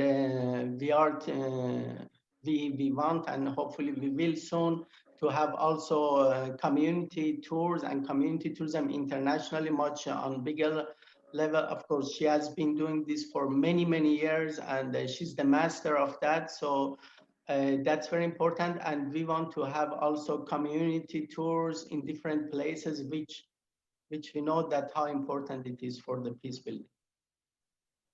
That's great, Riza. Thank you very much, Riza. Thank you. So I can move to the next speaker. Another let me say lovely person, because in the context of this panel, this event of today, I had the opportunity to talk with her for more than 1 hour. It was supposed to be a briefing, but in the end it was a very, very nice conversation.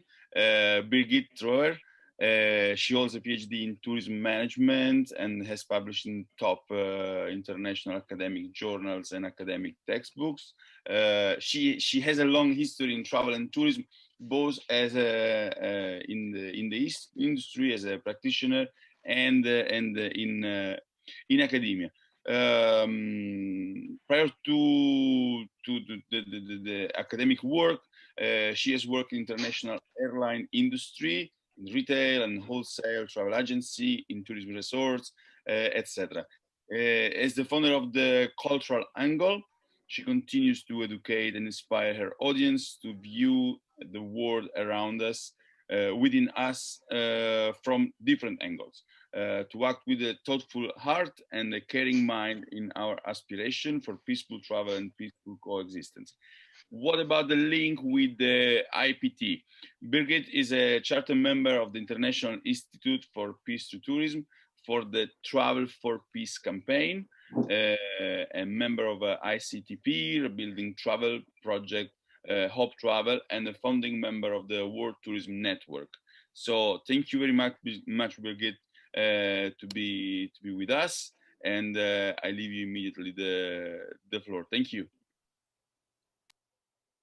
It's my pleasure to be here today with all of you, and I've been paying attention to all your various perspectives, and it's always delightful to hear people with such a passion to talk about the concept of peace through tourism. As you just indicated, I'm a bit of an outsider in that sense that I'm not part of the Iipt family per se. However, as you sort of indicated, I have a very strong passion for the whole concept of peace, right from the start, because I've worked in the industry, but also through my academic training and then also through my teaching, which actually work quite strongly in the field of sustainable development and tourism ethics. Birgit, your voice is very faint. Thomas, can you increase the volume? Well, actually, Birgit would have to do it on her end. If you can maybe up the volume a little bit on your microphone.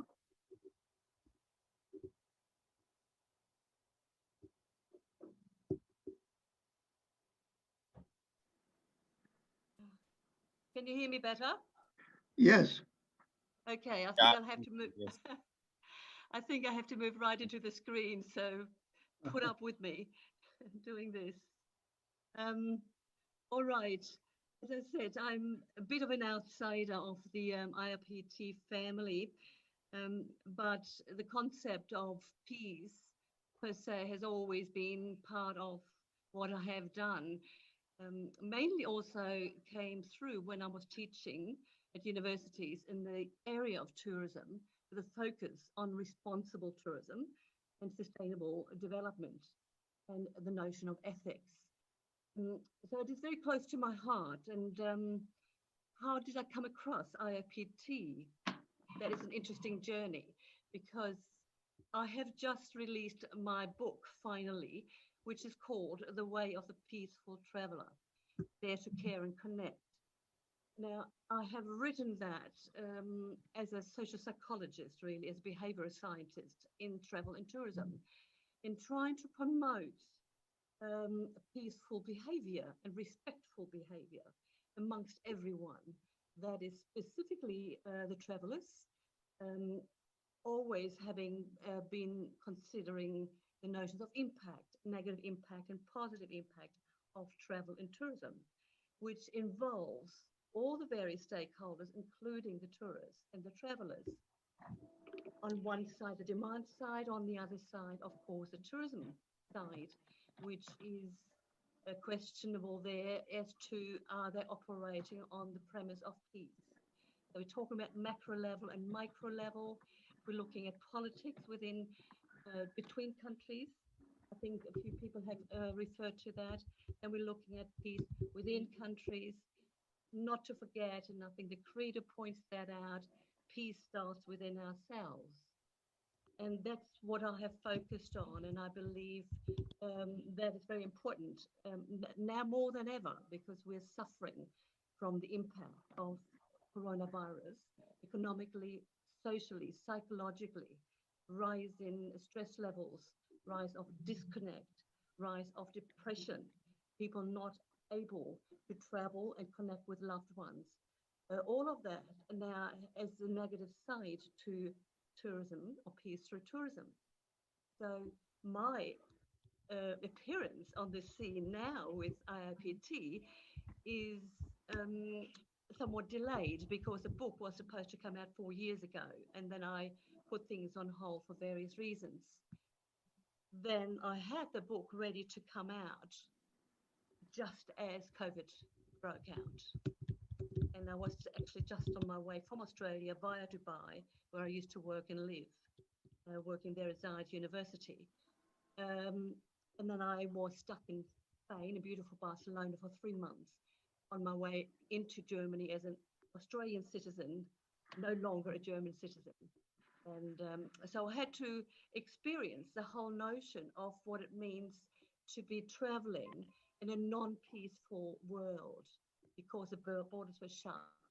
And I felt like a foreigner not being allowed back into my own home country. So all of that. So what can I do? I'm not going back to what I have done in the past. I'm really keen to see what we can do now. Where does peace through tourism come into the play of developing and rebuilding travel? I know that IIPT has had 2 major programs. One is the Global Peace Card program, and the other one is Travel for Peace campaign, which both of them were launched in 2016 at the 30th anniversary in London, where I was present, and that's where I actually met Lou personally. Incidentally, I think I noticed Bia here online as well, who's also a charter member, I believe, of the campaign. If you're still there, Bia, hello. So my focus is really to try and bring awareness or raise awareness of what peace is. And peace has to start within ourselves. Now, as a social psychologist, I thought, oh, how can I use my insights of travel and tourism to actually teach people or make them aware of capacities that we as human beings have, which one of the major ones is to connect with people. How do we connect? We connect through communication and through emotions, through understanding the cultural complexities of who we are, where we live, and the cultural diversity that we all carry within ourselves and we all share. And the common value within all of that is peace. So where do we go from now with my involvement in IIP? I don't know yet, but I believe that we can do more if we look at different angles, and that's my name of the company, Cultural Angle. It's the culture of care, the culture of peace, to promote an understanding amongst everybody involved in tourism. That includes the demand side, the travelers, but also the supply side, which by my experience, there is a lack of appreciation of the importance of the values associated with peace, which are linked to the notion of sustainability, or should I possibly say regeneration, because of adding something rather than taking something away from destinations. I think that's where I come in, and that's what I would like to be involved into, raising that awareness through workshops that I have been doing privately, mainly with people through word of mouth, because travel and tourism is a perfect tool as a context to teach people about emotional intelligence, about themselves, how they feel, Brigitte, when they travel, learning. sorry if I interrupt you, but if you could increase the volume even more, or raise Even more. or raise the At the volume, because maximum. you're saying extremely interesting things, but I think can't people hear it. have some problems in hearing you. If you go to settings and click on audio, then you should see your microphone. You can easily bring it up a little bit. I'll just try and do that up. Just 1 second. Jim? Nah, come on. And now I've got the setting here, but it just doesn't interact. Bear with me. How's that? Is that better? that better? Well, That's the maximum I can it's have. probably as good as it gets. That's But the if you maximum. usually, there should be a sliding bar. You can just bring it up. Yes, Brigitte, it's up to 100. Brigitte, what computer are you using? Is it a Mac I'm or is very old PC. oh Okay, I think it's good as it gets. So we were trying. Okay, I keep it short. As I just tried to point out, I have just released the book, and it's called The Peaceful Traveler, with the title, of course, very much reflects the Credo's title, The Peaceful Traveler. And that's what we try to promote through the Travel for Peace campaign, I believe was the initial idea of that, to try and get all the industry people involved in sharing the credo and the value system that is inherent in the credo. My approach to talking about peace through tourism is by raising the value appreciation of peace, because underpinning any culture or cultural approach, we're talking about the visual, the things we can see in tourism, which is the heritage buildings, all of that when we go and travel. But underneath that are the value systems. So if we can elevate people's awareness and appreciation of the values that people have and share, harmony and peace, rather than hate. I think Reza just mentioned that word. Stereotyping, prejudice, discrimination. Now, that to me is close to my heart, to try and decrease that mindset, which we are now, due to COVID, are actually watching and seeing rising. So I might just leave it at that, because the volume is a problem. And then unless I crawl really into the computer, I don't think I can do any better. So peace through tourism, for me, is raising awareness and consciousness of the value systems on which we operate as travelers and as people in the industry. That is the driving current that we should always remind ourselves of, and everybody around. When we're looking at sustainability, people talk about economic triple bottom line, social impact, economic impact, environmental impact. How can we raise that consciousness? And that's where I would like to be involved. And I'll leave it at that. Thank you. Thank you, Brigitte. Thank you, Brigitte. Sorry, I do not want to interrupt you, of course, but I would like to announce the the arrival of Taleb Rifai. Thank you very much for joining us. Thank you. Thank you very much. Thanks a lot. I apologize for being a bit late. It's too early here. Yeah. I apologize. Really, we are participating from all over the world. So yeah, someone had to suffer. So, Yeah. No problem. There's no suffering. I'm from Italy. I'm talking from Italy. Brigitte is from Germany. So yeah. Yes, we're south of Spain.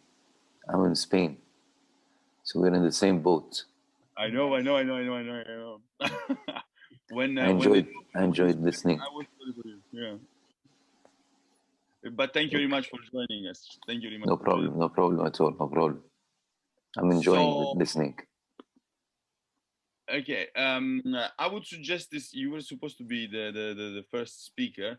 I would suggest to finish the panel and then leave it the floor. Okay. Okay. Good. So, okay. Perfect. Thank you very much. Perfect. Thank you very much, Brigitte. It was very interesting. I just have immediately one question for you, because if you can answer to this, they were asking about the book. All right. There were people here asking about the book. Great. Where they can find the book.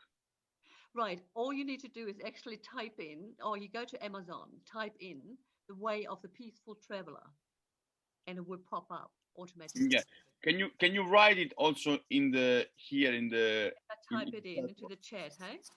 Yeah, in the chat, yeah. Yep. Yes, and I will do that. At the moment, the Kindle has only come out, but the paperback should come out within the next few days.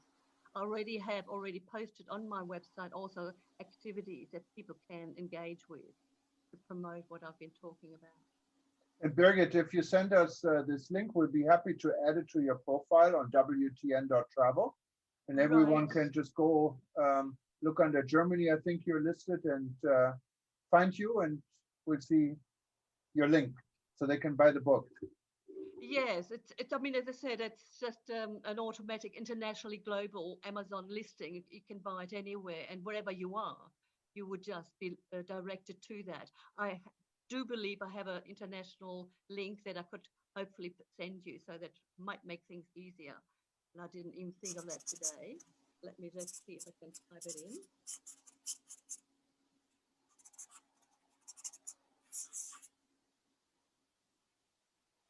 But just hang on a second. It's too early in the morning now for me to see. Doing just very well.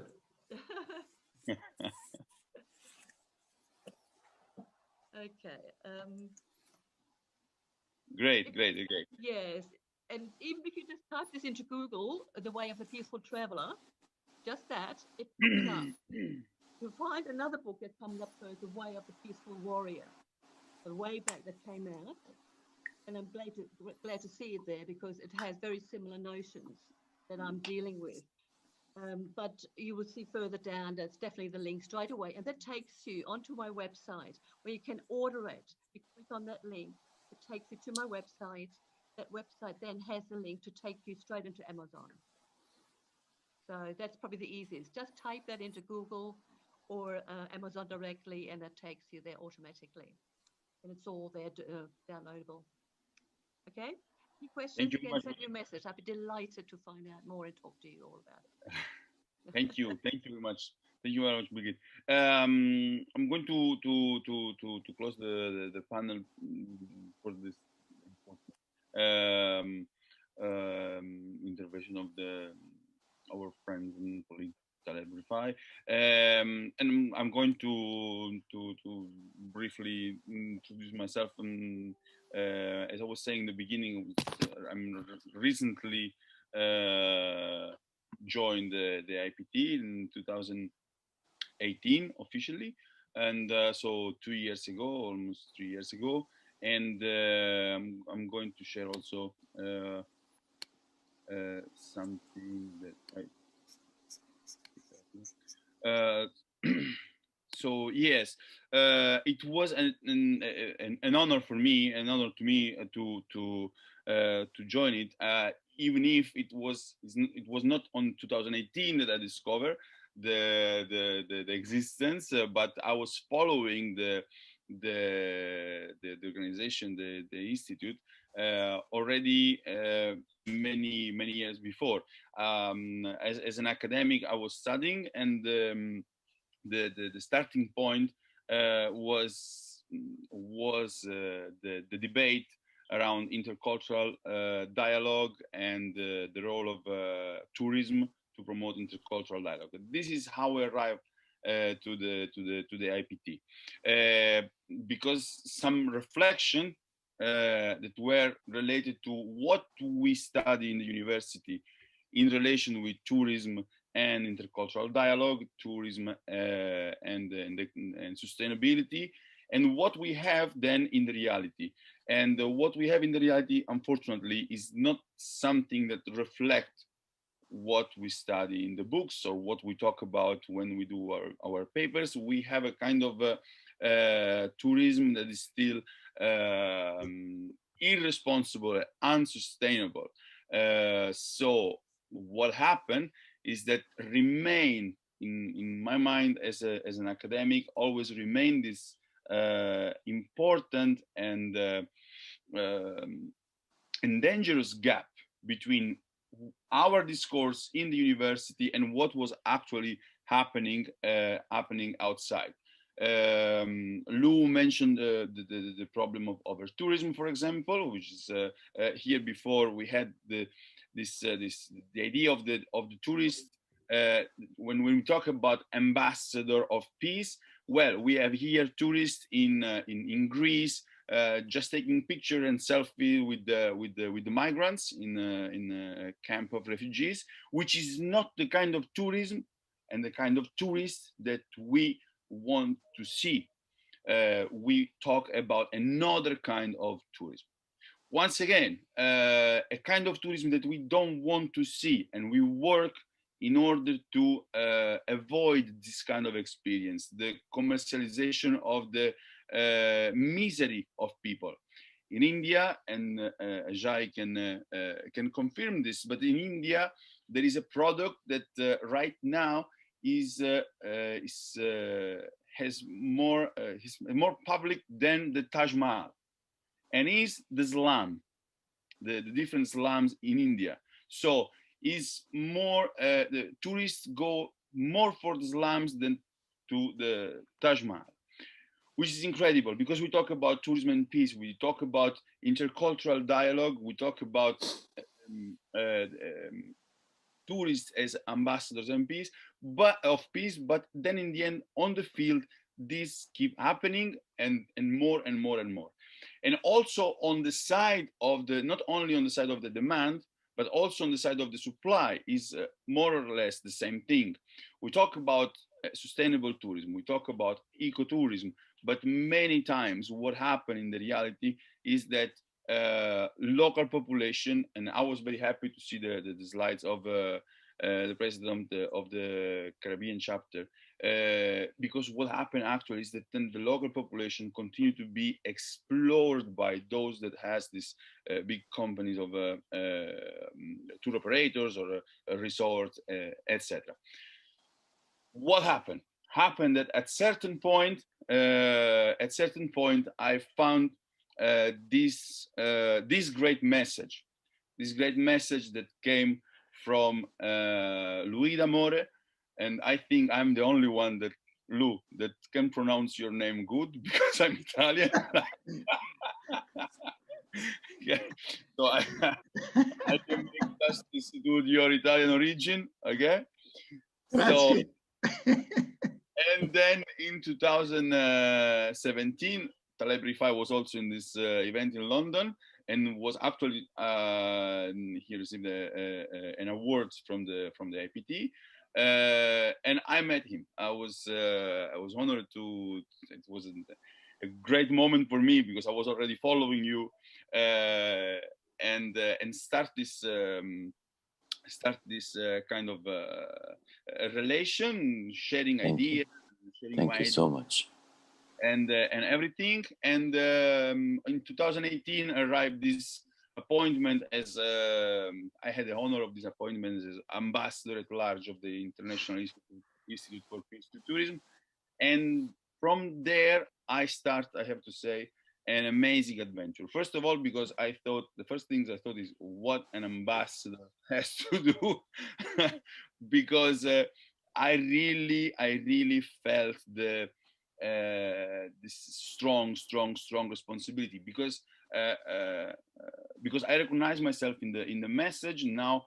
At certain point, be the representative of this message around the world was a huge responsibility, and I really want to do this in the best possible way. I can tell you that I start to follow even courses on diplomacy. Today, I belong to the global network of diplomatics, not because I feel like diplomatic in the strict sense, but because I like to learn more and more about the way of communication, about the way people approach also to different countries, to different audience, only because I want to do this. I want to do this job in the best possible way. Here there are just some pictures from from some places. I was in Sarajevo here. I was with the colleagues in Bosnia. There I was in Ecuador, in Iran, border with Afghanistan, up there. Going all these places, sharing and promoting the message of peace through tourism. Also online, more recently, here I was with Gael. You can see there, and was invited as ambassador of the Iipt, and there was this was an event with the university there in Sydney, because they had an award for a student that make a work on the Iipt. And in few hours I'm going to have in Italy this event that is about what they call the route tourism. Why am I going to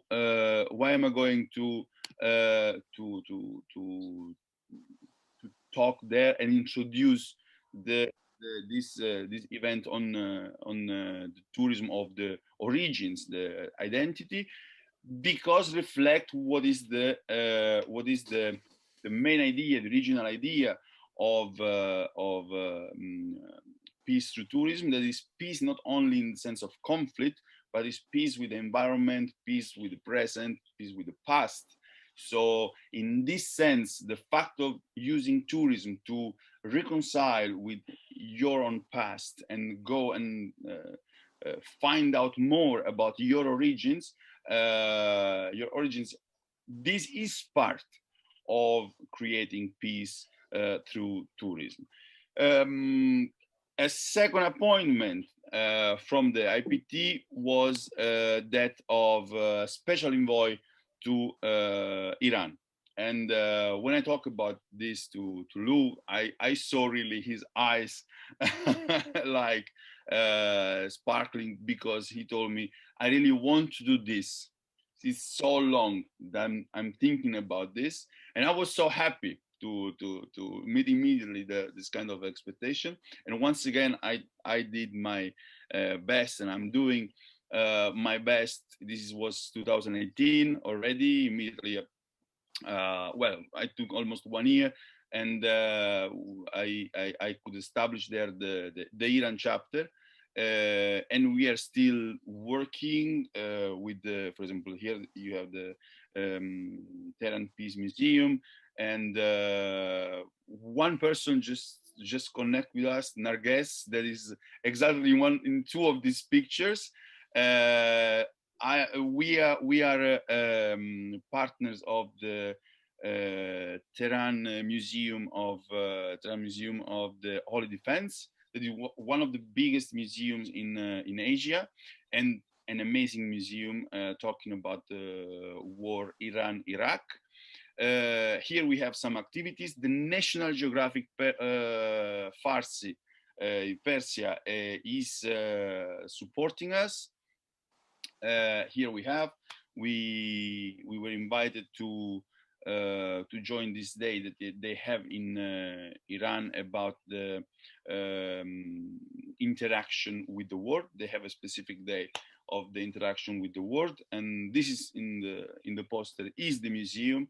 And then we organize inside this museum the International Seminar of Women for Peace through Tourism in Iran, which was amazing because it was a fantastic experience involving this strong figure in Iran that are the women, very, very strong women.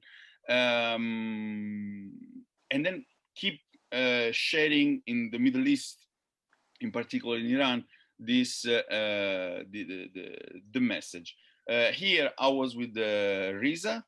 As you can see, as I said before, we are traveling together through Iran a couple of times. We met each other. It's amazing to work together. And even now, during the pandemic, in Iran in particular, it's being extremely difficult situation. They they are under sanctions. So the situation that is already quite difficult become even more difficult because they don't have access to medicine or equipment the way we do. So extremely bad situation that once again we are there supporting them. And what I think and what I learned in this time, and as a special envoy there in Iran, and now with this, is that what the institute bring is, in particular in this context, is really a strong, big, massive amount of hope to people, to hope where there is no hope anymore. And I feel this make the role even more important. Humbly embrace this challenge, but more important, and give more responsibilities, because people really believe and embrace the message. I would like to share with you something that happened in Tehran. I was there in a small apartment where there was no internet. So in order to work, I used to to go in a small bar that was near the apartment where I was, and basically spend there the days, because I need the internet to work. And one of these days, one of the person of the bar come to me and say, "We are sorry, but we have to tell you that tomorrow we not going to be open. We cannot stay with the door open, because the Ramadan will start, and we are going to have troubles with the police if we keep the door open. So you cannot work." And then he said, "But by the way, what is your work?" And I start to explain what I was doing. And in the end of my explanation, this person went to the colleagues, talk with them, and then come back to the table to me and say, "Look, what you are doing is extremely important for us. Tomorrow, even if the police can create us some troubles, we will be here anyway to let you keep working. So we will be here. If the door is closed, just knock the door, enter, and continue your work. And thank you very much for what you are doing and what your organization is doing." So this was an amazing amount of responsibility, but also an amazing amount of joy for me and for all the group of the Iran chapter, because we were doing actually the right things. And tomorrow we will be with in few hours, we will be in Italy with this association that, as I was saying before, once again, the message of peace through tourism, this time related, as I was saying, to the tourism of the origins. So this was my testimony and my experience. Many and many more stories there are, but I would like to leave the time for the discussion and the second part of this gathering together. But obviously, thank you very much, Lou, for everything, for the trust, and it's been an amazing journey together. Thank you very much. Bravo, Mario. If you can, there is someone, Thomas knows him, he's a reporter for eTurbo News, Mario Musculo. He's in Rome. He would love to take part in your session. Oh, of course. Okay. Thomas, do you have his email? Yes, I do. I will share it with you. I have your email, and I think he'd be glad to attend. Yeah. And an interesting session, Fabio remembers me. When did we go to Iran, Louis? 2008. 2008, and I think we're the first Americans allowed to speak at the Hall of the People. And you had a presentation, Islamic Hall of the People, and you had a presentation on peace to tourism at that time. So I did, yes. And I pointed out that the president of Iran in 2000 had proposed the UN International Year for a Dialogue Among Civilizations. It was accepted. And then a couple of months later, George Bush, in his State of the Union address, talks about the axis of evil. And there was obviously no dialogue between the US and Iran. The axis of evil being Iran and two other countries.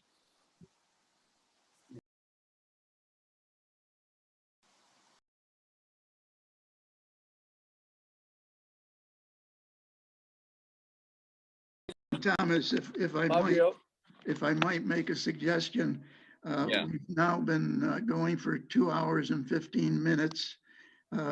If we could give Taleb a chance to speak, and then rather than doing part 2 this evening, maybe we could schedule another session if that's agreeable with Thomas. I think that's a great idea, Lou. You can just schedule another session. We have our launch events going on all month to December 30th, and I think this would fit in very well. Okay, excellent. So we'll be scheduling it, you and Fabio. Perfect to me. If Fabio, can you hear me? Just one thing I'd like to say, just a comment on the slum tourism. I was in Soweto a few years. Slum tourism, it depends on the attitude with which it is conducted. Because while I was in Soweto, I spent like 4 or 5 hours over there. And what did I do? I had a few guys. We ate some food which was cooked locally. Because at the end of the day, you have to realize, and we all know that things actually are far superior, far more numerous than the divisions. So I have seen people go into Islam and come out because it's a bustling, activity-oriented place. Those people are living there. They've made their homes there. They've got their businesses there. How it is conducted. If it's done with the sensitivity, which takes local sensibility. Well, I think we lost him again. Yeah. No, but I think that the message was quite clear.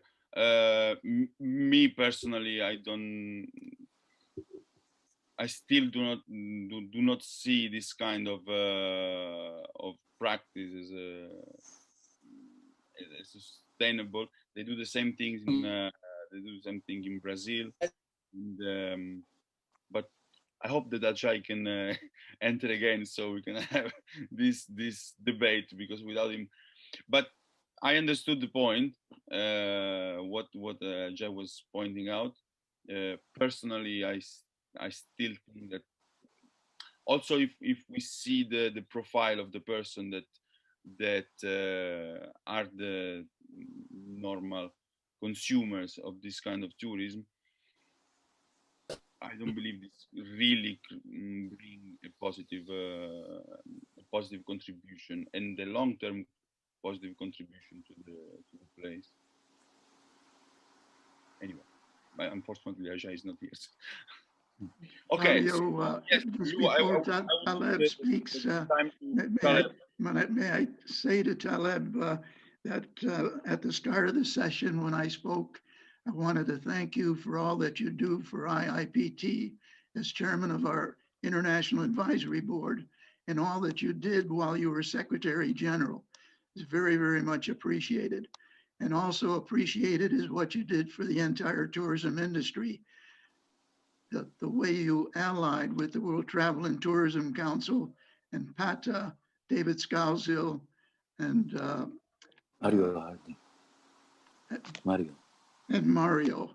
The three of you turned the industry around and did a fantastic job in steering the industry in the proper direction. And we all thank you for that. Thank you so much, Lou. Thank you, Lou. You're a person I respect very much. I look up to. I truly do. I still remember the days when we first met in Amman, Jordan, Yes. the year 2000. I was not even involved in tourism at the time. I was not Minister of Tourism. I was in a different portfolio.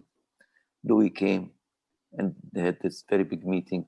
We had just finished a few years before that peace treaty between Jordan and Israel.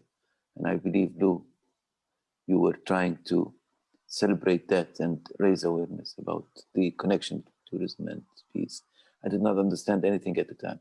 I came just as a friend and a colleague of the then Minister of Tourism, Akil Murtaji.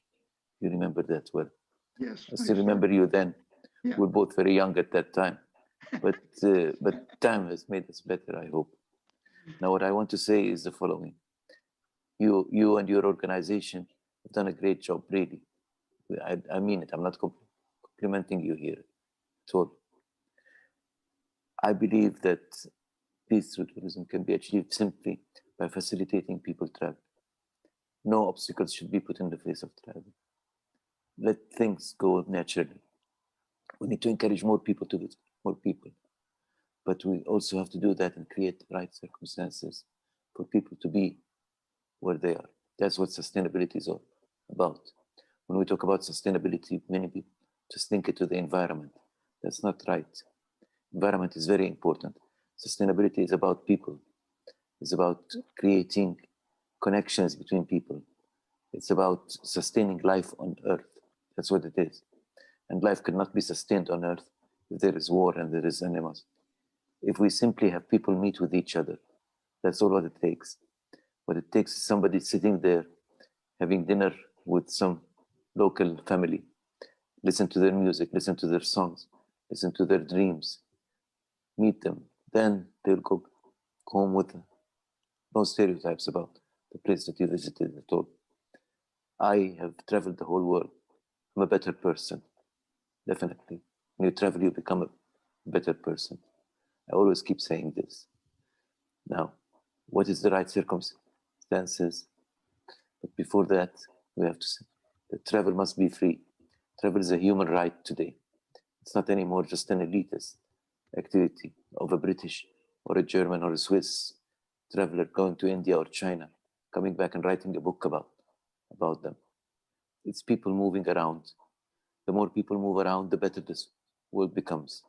No wonder we have problems from your part of the world, Louis. When 65% of the people in the United States don't even have passports, they've never traveled. And those that have passports, 2/3 of them go only to the Caribbeans. They sit on the beaches and the shores, they don't interact with people and they go back home. That's the problem. The problem is people should need to travel more and they need to travel the right way. Now, the right way is up to us. But even people to travel is up to us. When you have travel bans on certain groups of people, that's unacceptable at all. We should all take a very strong position against that.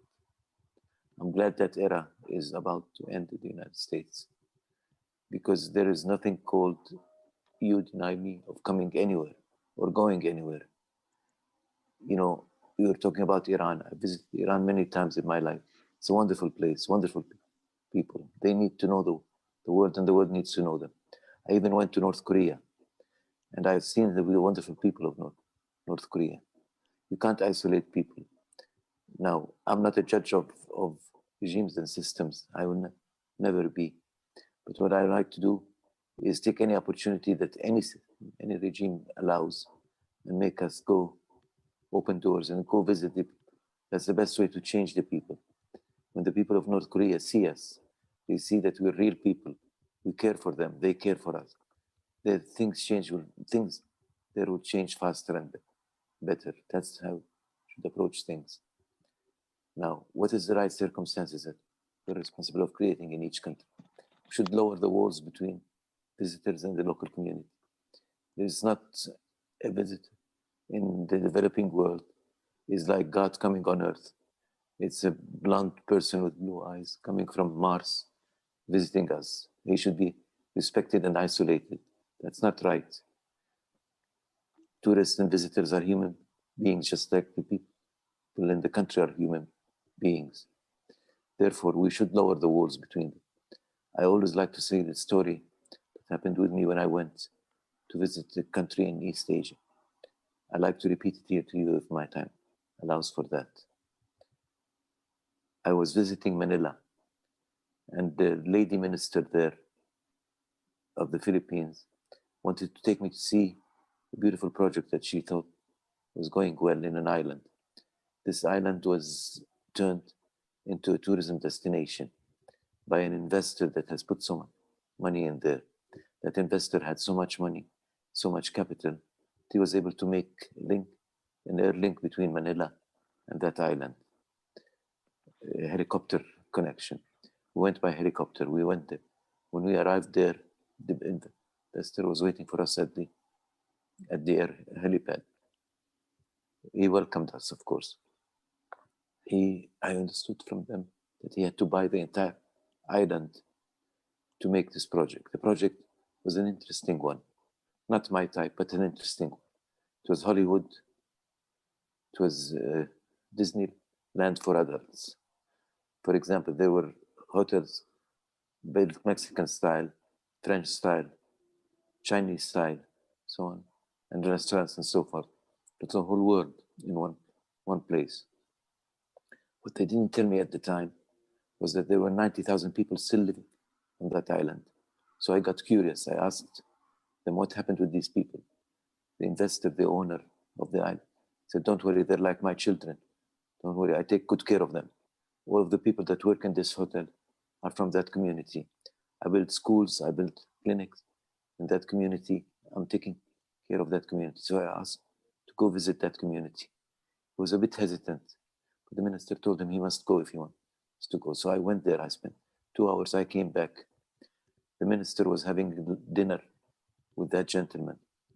He said, "What did you see?" I said, "You're right, people there respect you very much and appreciate the fact that you created jobs." But he said, "Oh, there's a but." I said, "There's a big but." He said, "What?"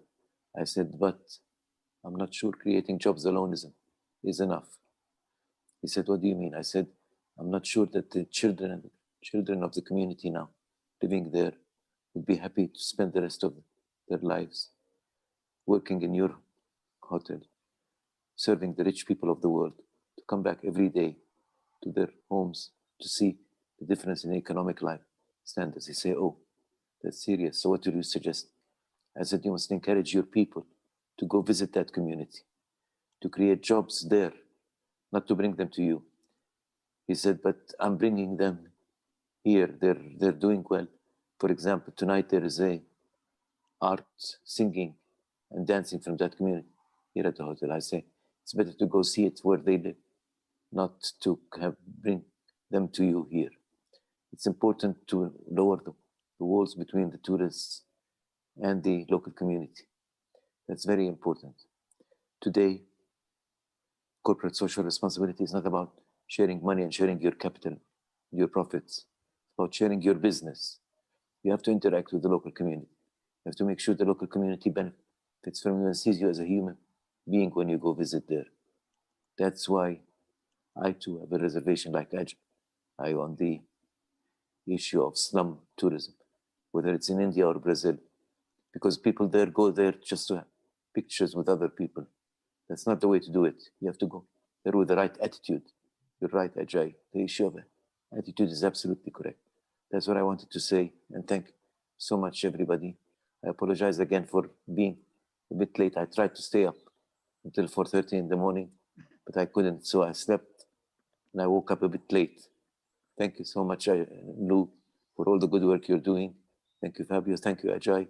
Everybody there, thank you, Jürgen, for putting all of this together. Thank you so much, everybody. Thank you very much, Taleb, for all you do. Thank you. Thank you very much. Thank you very much. Lou, so if we skip the second part, and anyway, I think that the people more or less talk also about their future plans. So, but if you were going to skip, I would leave you. Probably you want to Jürgen Thomas, to say something also, and Sure. and then you can make some final remarks. I suggest to go this way. Okay, so Louis is going to make the final remarks, I would assume. or you want me to make the final remark? No, I think that Lou wants also you to say a couple of things, even if you introduce very well. We give him the last word. Okay. You should say a few words, Jürgen. Okay. Yeah, exactly. And then Lou can make the final remarks, of course. That's right, Fabio. Correct. No, yeah. Thank you very much, Lou. And I know there is a long history with Louis D'Amour and the International Institute for Peace Through Tourism. And I think I first heard you on a radio show here in Hawaii. It was an AM show, and I was driving. And because of you, I was almost driving another round around the island because it was so interesting. And I didn't have AM radio at home. And I made contact, and ever since we're friends and we're working together, and it's really an amazing journey. And Peace to Tourism is so much part of our international travel and tourism industry. It, especially in these times where we go through the worst crisis, unfortunately, and this crisis also brings people together, and this is peace. And so maybe finally the idea of peace for tourism becomes more and more reality in the world. And I'm so glad that when you were doing this first, when I met you, you were doing it pretty much all alone. And now you have a team from all around the world that works with you, that is dedicated, and I'm very thankful for this. I also wanted to remind everyone on this platform, World Tourism Network, we're very excited to start World Tourism Network. Our official opening event is tomorrow, where we'll introduce our various chapters, our concept, where we'll hear from our founders, and we'll also introduce various interest groups. I hope you will join us. We have an entire month of events. We had many already, and even now it's now 7 in the evening here. We had events all day. We have 2 more coming up tonight. I would like anyone who wanted to be part of it to register on WTN.travel. Just click on the event page or go to Expo. The next one coming up in just about 50 minutes is about Mafia Island as a model for sustainability in the tourism industry. And Mafia Island is in Tanzania, and the presentation will be by one of our founding members, Peter Byrne. He runs Mafia Island in Tanzania. It'll be very interesting. And after this, we're going to stay in Africa. We're going to Zimbabwe, and we have a presentation by Arvind Naider. He's an Indian guy, but he lives in Zimbabwe for many years and has a tour operator there. And he's talking about Zimbabwe Africa Paradise presentation. And then tomorrow, our time, we have our launch event at 6 p.m. London time. And the next day is our highlight, really. We have a keynote panel, and this will be with Her Excellency Sheikha Mai bint Mohammed Al Khalifa, and I might pronounce this wrong, but she is the candidate for UNWTO, and we're really hoping, I don't want to sound biased, but I am biased, and I want her to win this race, and she will be on our panel. And I know we have Dr. Taleb Rifai on the panel. We have Walter Manzebi, Alain St. Ange. We have Vijay, who has his own aviation event, and runs our aviation interest group. So it's going to be quite interesting. Also, we have Professor Lipman and Cuthbert Nkubi, who's the chairman of the African Tourism Board. And next week, just look at our calendar. We have events from all over the world, including from our good friend Mona Nafa about the healthiest spot on earth, what is Dead Sea in Jordan, and much more. Just be part of it. And but anyway, so we're talking about peace for tourism. And Louis, I wanted to thank you for 35 years of great service, and you really shaped this industry tremendously. And let's see what we do for the next 35 years. At least our children and grandchildren will see this. And I guess your organization is now really in a stage of expansion, and there's a bright future in this. Thank you again, and thank you everyone for being part of this panel. Thank you. Thank you very much, Thomas, and thank everyone who participated in the panel and also those who joined in. I recognized quite a few of you. Unfortunately, we didn't have a chance for anyone to ask questions, but I saw your pictures being present, and thank you for joining us. Taleb, you mentioned your experience in the Philippines. In 1961, I was stationed at Subic Bay in the Marine Corps. And part of my responsibilities was as a liaison officer to the Philippine Marine Corps. I liaised with someone by the name of Captain Rudy Brown, who eventually became Commandant of the Marine Corps. Yes. And Subic Bay itself is now a tourism resort. Very interesting, as I think also is the Clark Airfield, which was the U.S. Air Force Base. And let me just mention that it was actually my experience in the Marine Corps that inspired me to do something more positive than fight other people, do something more positive, creating harmony among people. That was what turned out to be my main inspiration and takes an experience like that. Star. Takes an experience like that. Thomas, congratulations on all these excellent Zoom sessions you're organizing. And Taleb, thank you also for the letter, that open letter that you and Francesco Frangiali wrote today. Very much appreciated. Thank you all for participating. And Thomas, I look forward to taking part in your next session, your keynote session with Taleb and the minister from the Middle East. Perfect. Thank you. God bless everyone. Thank you. Thank you. Thank you. Thank you. Aloha. Bye-bye.